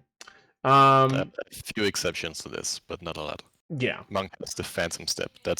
You use that in combat, but it's a general skill. Yeah, there's a few exceptions for sure.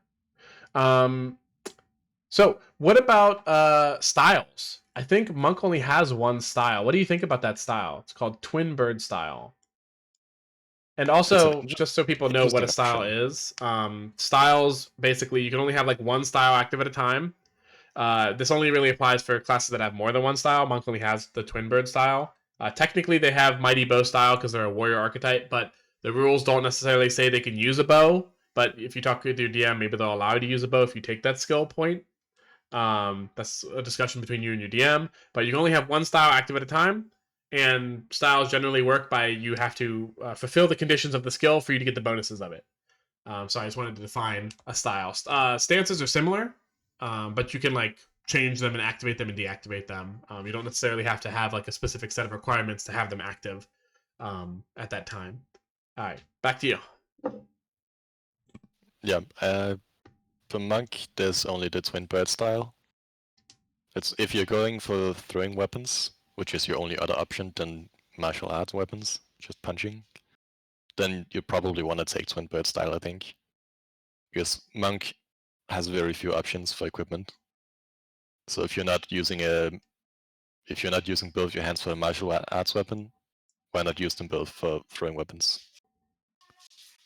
I'm not sure Monk can even use a shield. Can they? No. No. Yeah. So if you're not using the Twin Bird style to dual wield throwing weapons, well, what are you using the other hand for? Yeah. But for other classes, you don't need styles necessarily. Unless some of the styles do something cool that you want to do, you can take that, but they're not super necessary. Some of them are for using single-handed weapons where you are not using anything in the other hand, and they basically increase your damage to if you were using a two-handed weapon, for example. So some of them make up for those sort of disadvantages of using weapons you otherwise would be not optimal. Those are the more boring ones, I think, but some of them have some unique thing they do. Yeah, I feel like a lot of the ones that just give you base stats and don't really affect how your skills kind of work out or how your character plays are, yeah, among the more boring ones. I have seen, I think the most unique build I've ever seen was there was a character, close friend, his online name was Garthonix. He played a sorcerer in this game, mage archetype, but he picked up the sword sorcerer style, which allowed him to equip swords instead of just equipping like a one-handed sword or whatever. He grabbed a two-handed sword, he picked up like weapon mastery, he picked up like a common skill for like weapon attacks, and then he was just like a melee sorcerer, boosting his damage, swinging a sword. He enchanted it with fire, put the flame tag on it, got a bunch of stuff where he could inflict weakness to fire on enemies, and just went to town with the sorcerer skill kit as like a melee sorcerer. Extremely dangerous for a ranged character to be in melee, especially with their low defenses with light armor and everything, but incredibly cool, incredibly creative. I loved it. I thought it was awesome. Um, with something like that, I mean, maybe you'll be able to think of something to make Twin Bird style work out similar, where it's just crazy, cool, fun. But otherwise, yeah, I don't think it's like super important to uh, really hardcore dedicate yourself with the monk class to a style. Some of the classes definitely have a lot more benefits from styles than the monk does. I know healers, for instance, have a lot of styles that give them huge bonuses depending on if they follow through with the requirements of the style or not. Yeah, Um, the style I think is the most interesting is the Enchanter Eidolon style. Because it gives you access to 2 other skills that can't be used otherwise. That have some interesting things going on. It was the one I tried out when we first played Luck Horizon in a one-shot with you. I remember that. That was a lot of fun too. I think that video with its terrible sound quality is still on my YouTube somewhere. Oh yeah. Oh my god. Hopefully this doesn't turn out to have a terrible sound quality either, because I'm not good at editing, folks. I've tried. I've definitely posted a long time ago that I would try to learn. Not good. I don't have the money for an editor, so this is what you're getting for now until I figure that out. Um, so what about these stances? We see that Monk probably has like the most stances out of like any like class here. What do you make of that? Is that something people should be looking into? I know we talked some about the combos that you can do with some of the stances, but like in general, should you be swapping stances a bunch as a monk? Is that like a thing that you think maybe could be a thing? Like some kind of like, Chinese martial artists where they're like going mantis style and then like tiger style and like they're swapping stances in combat kind of thing? Unfortunately, the monk skills wouldn't work very well for that. There's only 3 stances for monk. There's the Amber Elephant I mentioned with the covering, long range cover, improves those skills. And if you're using that, you need to put points into those skills to make use of it. The other stance I've already mentioned is Tiger Stance. Don't use it. It's pointless. And then there's Iron Rhino Stance. That's a bit more interesting. But you gain a cancel based on your int mod against any type of damage. That's pretty good. But the downside is you take a penalty to your dodge checks, which is the main benefit from being a monk. But it can be a good one. But swapping between stances probably doesn't make sense for monk, unfortunately. I'm not All right. sure what other classes have stances. I think they're a bit underwhelming. I know Guardian has some, but yeah. Right. They're sporadic and spread out between the different classes. I think stances could have been a lot cooler. Yeah, definitely. And like that could be something that you work on if you want to be that kind of monk. I mean, then maybe that's something you can work on with your DM. Communication's key, and having fun is the most important goal of playing games. So as long as everybody's on the same page and you're having fun, I mean, I don't see the downsides. Yeah. The 3 monk stances. Tiger stance is useless, so if you're using that, you need to be doing something with your DM, something special to make it work. Because it only works with 1 skill. It's dumb. Yeah. Iron Rhino stance, that's an interesting one. The cancel, that can be very useful. You need to consider your build because you need to be tankier than normal probably because you're no longer dodging as much. And Amber Elephant, that's for a specialized skill set. But at higher ranks, you could definitely put that into a build.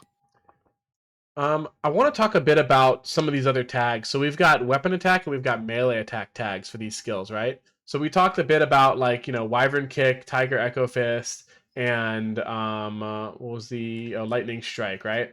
All of those are lightning straight. All of those are melee attacks, right? In your games, I remember watching you play and stuff. You didn't use a lot of like throwing weapons or anything. You were mostly using melee attacks. Is there any benefit to maybe looking into those weapon attack skills, right? Because you can carry around a set of throwing knives and like swap weapons in combat to like throw the attack. When it says melee attack, you can only use your like martial arts weapons to do like fist punching kind of stuff. But if it says weapon attack, you can actually use that skill with both your fist punching or throwing weapons. If it says range, you can only use the throwing weapons for, like, say, hunting hawk. You can only use throwing weapons for that kind of skill. I know you didn't personally use it. Do you think there's any benefit, maybe like carrying around a set of throwing knives or anything like that? It could be useful, I think. And the one monk attack that has weapon attack is Turning Swallow. That gives the enemy dazed. That's pretty good. That reduces their evasion. And that's a useful status effect. So I mentioned the other 3 skills as some pretty decent ones because they have decent damage. The other options for monk have pretty low damage but do some interesting things like status effects. Move the enemy around. Turning Swallow gives dazed, that's pretty good. And I think other than that, if you're using throwing weapons with the monk, there's 2 range skills that are specifically ranged attacks. Throwing weapons also give you +2 initiative, but -1 accuracy too. So when you have them equipped, your initiative goes up a little bit, gives you a little bit of boost. It could be the thing you need to start off the combat being ahead of everybody, and then maybe swap off if you don't need the initiative anymore. And then your martial arts gives you a +2 and a +1 accuracy, so that's good too. So you got both of those. I don't think there's any one-handed martial arts. Yeah, there's no. There's very limited options for the monk. And it's 2 squares the range for the throwing weapons. So from 2 squares away. So that could be like diagonal from you. It could be like 2 north, 2 south, that kind of thing. So that could help you like attack and then move kind of thing. So maybe generate the threat, but not be in punching range for retaliation from the enemy. Could be a good idea. Throwing it out there so people get all the options, When we talked about styles earlier, I mentioned that some of the styles are just sort of making up for disadvantages of using a one-handed weapon or something similar. And Twin Bird style is one of them. Because martial arts weapon is +1 accuracy, +2 initiative. And throwing weapons have -1 accuracy, +2 initiative. Yeah. So if you take Twin Bird style, you can dual wield throwing weapons that are otherwise one-handed, and then you have the sum of their attack powers, so you get roughly the same as a martial arts weapon. I do gotta bounce in there. You can actually dual wield weapons no matter what. However, when you make an attack, you have to choose one of the weapons in your hands to base the attack off of. With Twin Bird style, that's not the case. Your attack power is the sum of the 2 weapons. So by default, anybody can dual wield. However, to attack with both weapons at the same time using a skill, you would need a style that would allow that to happen, to add the 2 attack powers together. So you still can get +4 initiative with 2 darts in your hand at level 1 over a just simple +2 and +1 accuracy with just the martial weapons, the martial arts weapons. However, if you were to throw a dart, you have to pick one of the 2 attack powers to be the damage, unless you have Twin Bird style. Yeah, exactly. So dual wielding can still be useful without a style, but most of the dual wielding styles let you take the sum of your weapons attack power. And if you look at the second rank of Twin Bird style, you get +2 accuracy, so you negate the -2 accuracy from having 2 throwing weapons that give you -1.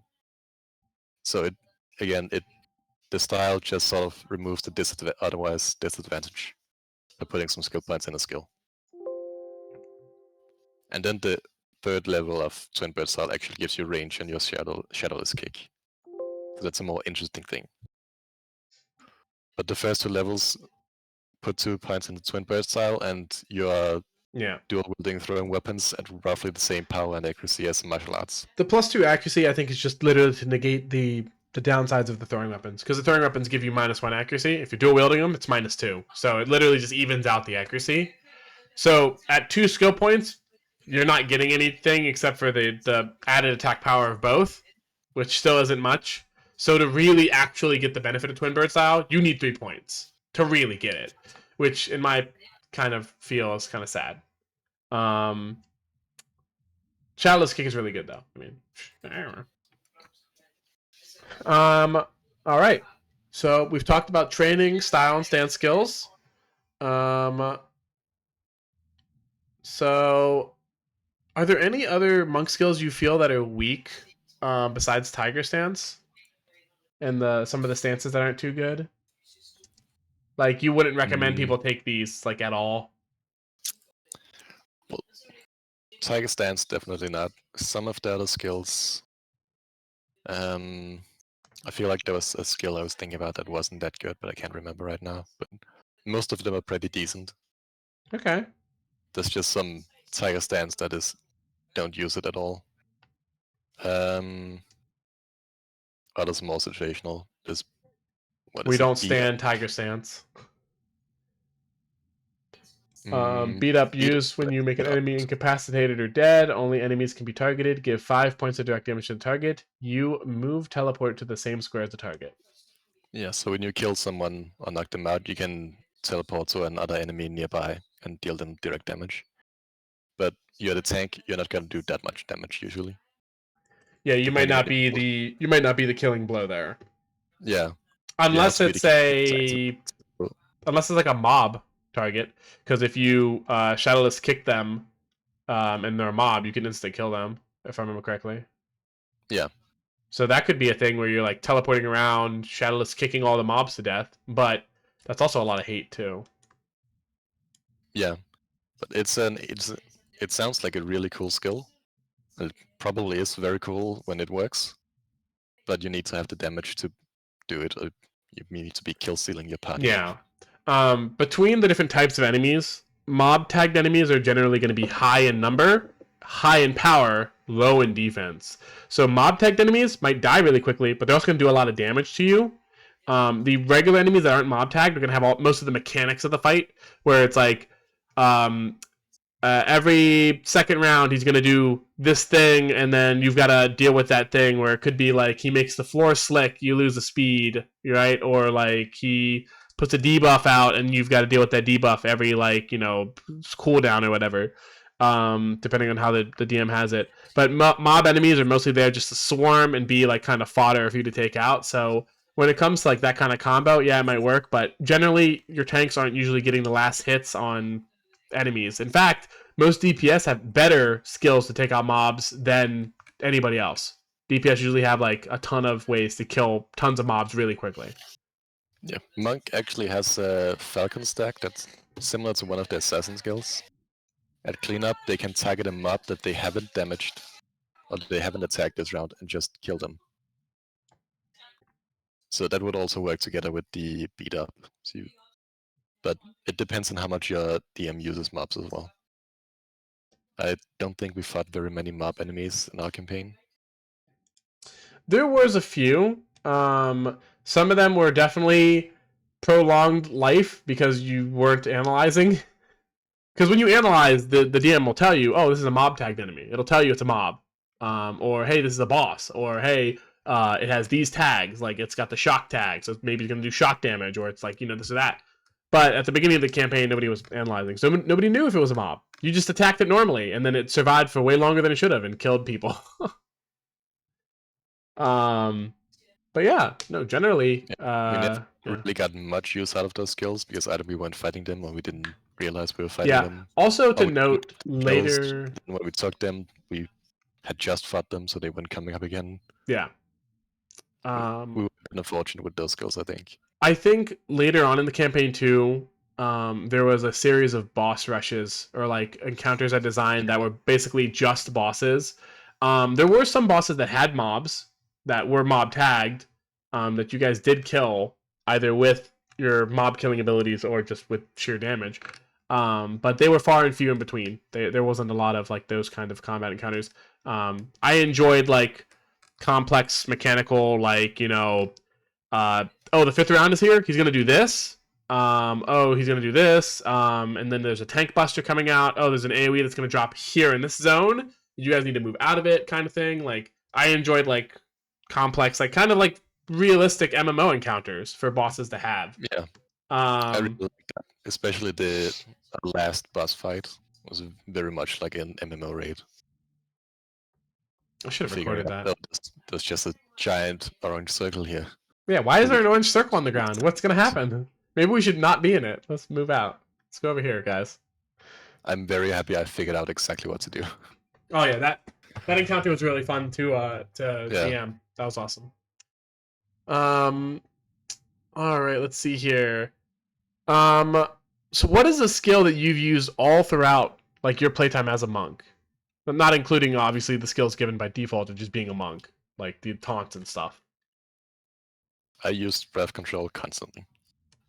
That's one of my favorite ones. I even had specifically gloves that give me recovery, and it only benefited that one skill, but it's just so useful to just heal yourself a bit and remove bad statuses. And with the bonus recovery and enough skill points in it, it's not just a little bit of healing. If you have 5 skill points, you're healing 25 HP. And again, my maximum HP at the end was 126. And I also had pretty significant recovery.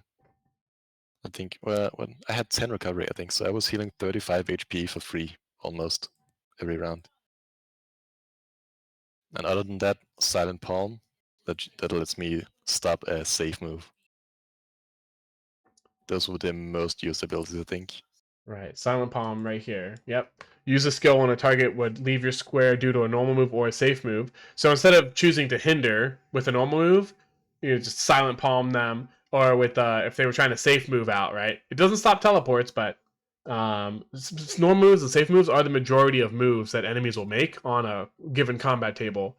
And it also deals direct damage. And the move fails, they just remain there. So like if you lose threat, they're about to leave you.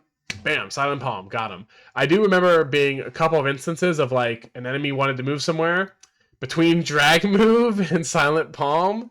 It was frustrating as hell to kill the people I wanted to kill. It's like the healers over there, they're top hate. I want them dead.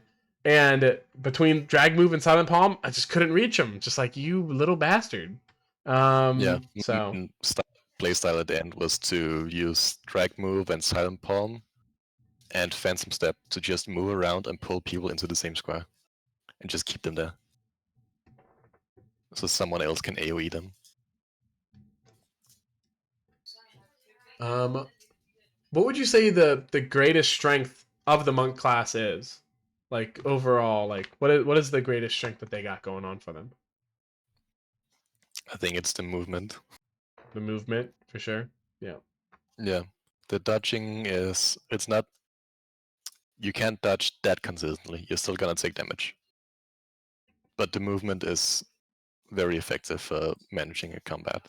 Yeah, like the dodge is a dice roll. You're literally rolling dice, unless you've got like enough dex to make it like, or resistance dice for POW. Unless you've got enough of the main stat to really get the plus like 4 bonus to it or whatever. Yeah, you're right. The dodging isn't going to be that consistent. You could also have an instance where the enemy lowers your chance to dodge. Like they put a debuff on you, you can't get it off in time, that kind of thing. So in terms of like having a hard bonus, yeah, I think they are probably the most mobile tank. I think the only other one might be Samurai, who has like mobility similar. But I think Monk beats them in terms of just mobility. Monk probably also has the strongest self-healing, I think, with breath control. That might be true. I'm not even sure Samurai has self-healing right now. Not off the top of my head. And I know the Guardian only has Scarlet Thrust and Iron Bounce, which Iron Bounce is a technical heal. It just reduces damage done to your HP. So it's not a true heal. It's like a, And Scarlet Thrust is a major action. Yeah. An attack. Monks is a cleanup action, so at the end of the round. Yeah. Plus, also, unless you get character rank 11, you don't get the improved version of Scarlet Thrust, unfortunately. So, which actually heals you for way more. Regular Scarlet Thrust kind of blows, in my opinion. What would you say the biggest weakness you had playing a monk? What was the biggest weakness there? The monks had.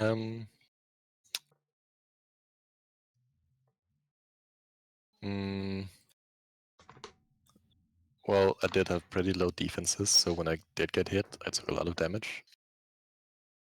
And this isn't so much the class itself, but the fact I abused Phantom Step a bit too much sometimes and got a lot of hate and took a lot of damage that I couldn't out-heal with breath control. And I was having trouble keeping up with hate sometimes. We had an assassin that would generate 5 hate a round sometimes. I can't keep up with that as a monk. So slow hate wind up. Yeah, but I haven't tried the other warriors, so I'm not sure how fast they can generate hate. I know Guardian can do it like real fast, but I don't know about Samurai. Yeah, and also Monk doesn't have a lot of options for some of the like minor actions, for example. They mostly have to take those from the warrior archetype class. Okay. Low pool of minor actions. Slow to generate a lot of hate when it's needed. Yeah, most of the minor actions for Monk is starting a stance that we've already talked about. They're not all that great. Yeah. Actually, I'm checking now. Monk has exactly 2 minor actions. Laughing Taunt that you get for free, and Aerial Rave, which is a good one. So, I feel it doesn't have a lot of variety for minor actions. Would you recommend maybe let me go to the would you recommend maybe one of these taunts? I think the taunting shout, or like I know we only talked about Indomitable a little bit, but I think taunting shout or hate exchange or taunting blow.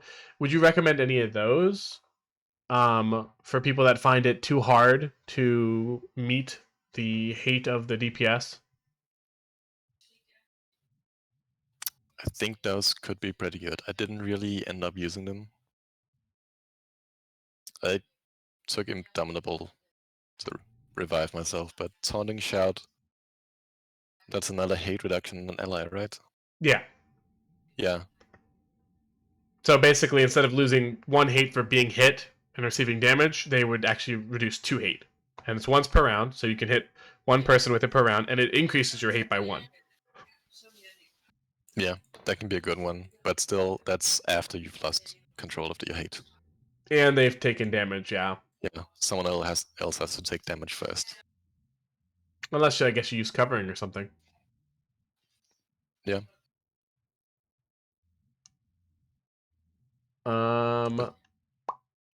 Let's see. Yeah, I guess in that case, hate exchange, which is in the initiative, which is extremely, extremely good. Initiative is different than instant. Instant is for your reactions, right? Initiative is like when it's changing between whose turn it is. That's initiative, right? When you're choosing who's next. So hate exchange could be very good, but it's also once per scenario. Yeah. So you only get like 1 shot. Do not miss Mom Spaghetti. Also, the monk's mobility can be difficult because Laughing Taunt has a range of 2 squares, so it's easy to move out of that range. So you have to make sure you're within range to reduce your allies' hate. That's true too. Yeah. Making sure you're in range of allies, but also you keep the enemies away from allies. That's a difficult balance you got to juggle. You know, you got to keep the multiple plates spinning.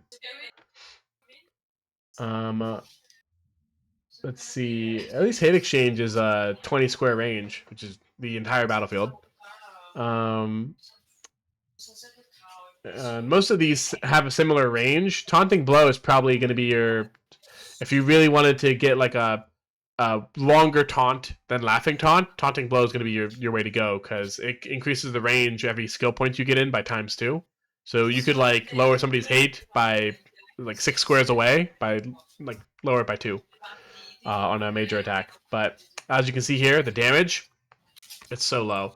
When you see a skill, I just want to mention this. If you see a skill that literally has no power scaling in the damage, like deal X damage, if there is no like SR or like way to increase the damage more than just your attack power, you're probably not going to do more damage than the enemy's defenses.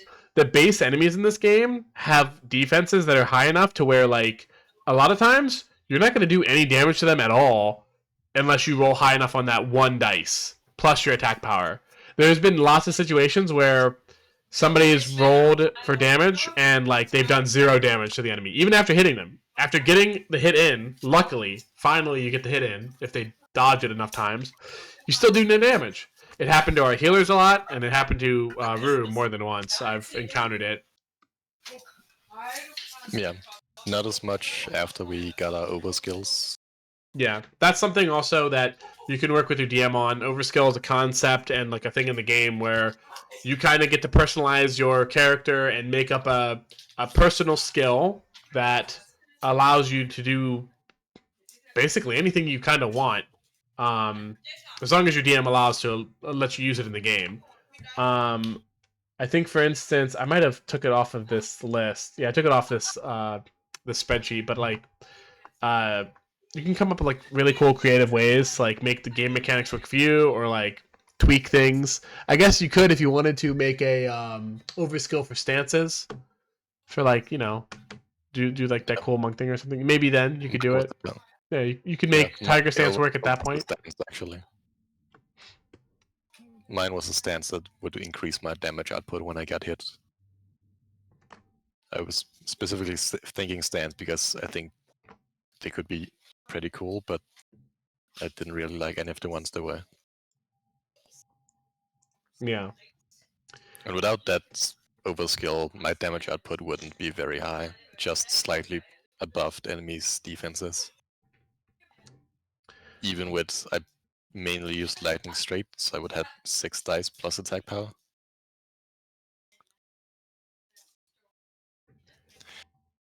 So 1 dice plus attack power is very weak. Yeah. You only use that if you want, if the secondary effect is very useful. Yeah, like there's taunting some blow. monk attacks that have the same type of scaling. But that's also a powerful effect. The Dragon Tail Swing. That's an area pick, so you can hit all enemies in the same square as you. And for 1 extra hate, they take staggered, which is very good. I think staggered is reduce the dice on their attack. Their accuracy checks, I believe. So you can prevent them from hitting you or your allies. Yeah, if there's multiple enemies in the same area, you get them all. Yeah. I used it a few times because the strategy was to pull enemies into 1 square. But it's, again, 1 dice plus attack power, so I wasn't dealing damage to them at all. Yeah, but the debuff is worth it. Yeah. It also does give 3 hate, which is one of the more higher hate skills you can get. Because all the rest of them give like 2. If you use the extra ability on top of the normal attack, you can get 3 total. Yeah. And for this one, you need to notice that you can only use the staggered effect SR times person area. So it's limited. And after that, you just have a hate 2 skill that deals nothing. Yeah, no damage. So that's a very tricky one to balance there.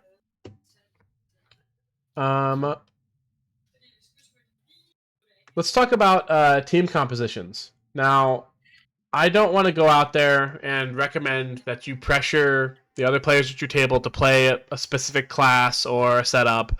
We talked earlier in the video about the golden triangle, or the square in this case, because you've got magic DPS and physical DPS for Log Horizon that you want, as well as a healer on top of the tank. If you want to play like an all tank group, all healer group, or whatever, and your DM's okay with it, make it work. Have fun, right? In general, for Log Horizon, you do want that square to work out, the tank, physical DPS, magical DPS, healer. And when it comes down to what type of healer they play or what DPS they play, that is their choice. We don't want anybody to go out there and pressure them to play like, oh, the video said that Druid's the best heal with Monk, so I need you to be a Druid because I'm going to be a Monk, right? We don't want that to happen. That's dumb. That's really stupid. It's anti-fun. Let people play what they want to play. And the DM can sort out like all the details between here and there. Talk about it, right?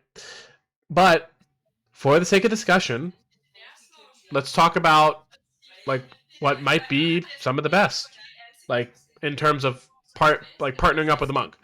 We talked a little bit about like the pursuit build, but let's talk about like more general, right?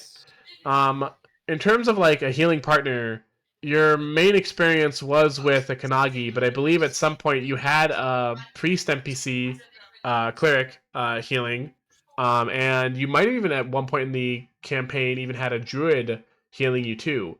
Between the three healers, what do you think was the most effective? And I know your most experience was with the Kanagi, but between the three, what do you think was like the best pair with the monk?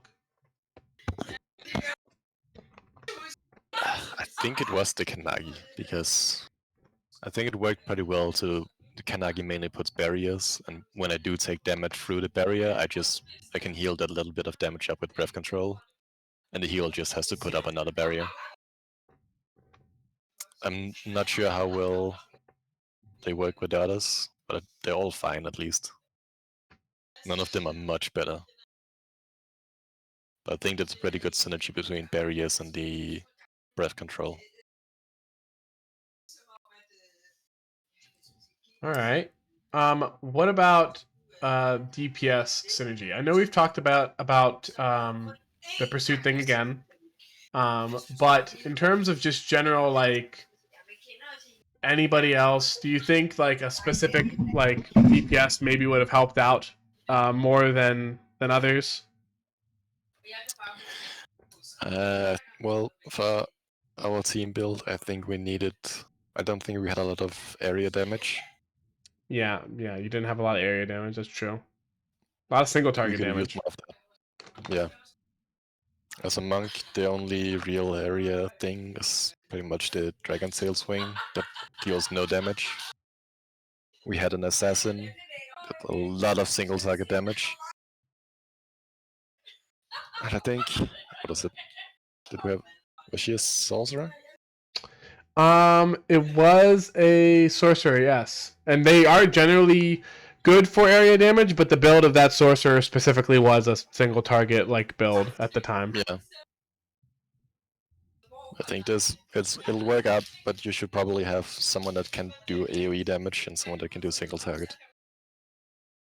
I don't think there's any specific that's really good with monk. Well, area damage can be pretty good with monk because of the movement. You can use drag move.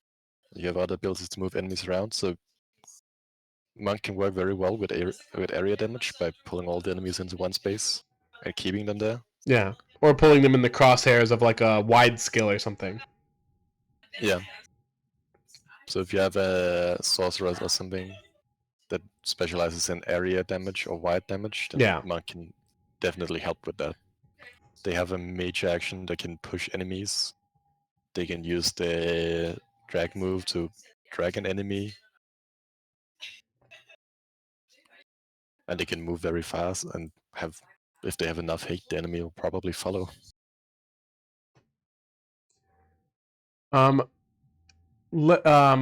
is there any this video is mostly about just Monk and people that are interested in tanking for playing Log Horizon will probably be the most people that watch this video. Are there any comments for healers or DPS that you would like to just to hit them up with like your advice for them in like, hey, you've got a monk in your party, this is what they probably want to do, or like how should you help them out to do their thing, right? Well, I think probably the positioning thing. The monk can move around a lot. So if the monk invests in movement, be mindful of where you're standing and try to be within range. Because the range in Laughing Taunt where an allies hate is only 0 squares. The monk can get a lot further than that. So if you can try to also move along with the monk, then it gets easier for the monk to also keep your hate in check. Yeah, that's a pretty big one. All right. And if you want to do AoE damage, then the monk can probably help you by pulling them together. Yeah, true. That is the end of my list of questions that I had pre-written out. Any closing comments, statements? Anything you think we might have missed? No, I don't think so. Yeah, same here. If you want to plug yourself or anything, I don't know if you have a Twitter or anything. I don't know how many people are going to be interested in looking us up, but just for the sake of it, if you want to, be like, hey, I have a GitHub and I'm working on a project or something. I don't know. No. Well, you can take a look at the LogHorizon project you have. I think the GitHub is public. Yeah. It's spreadsheet. My GitHub is Rurusachi. All right. Well, thanks for watching the video, guys. I'm gonna maybe release some more stuff later, but if you've been watching the channel for a while, you know it's few and far between because of life. So we'll see if we get on it. Bye. Thanks for watching.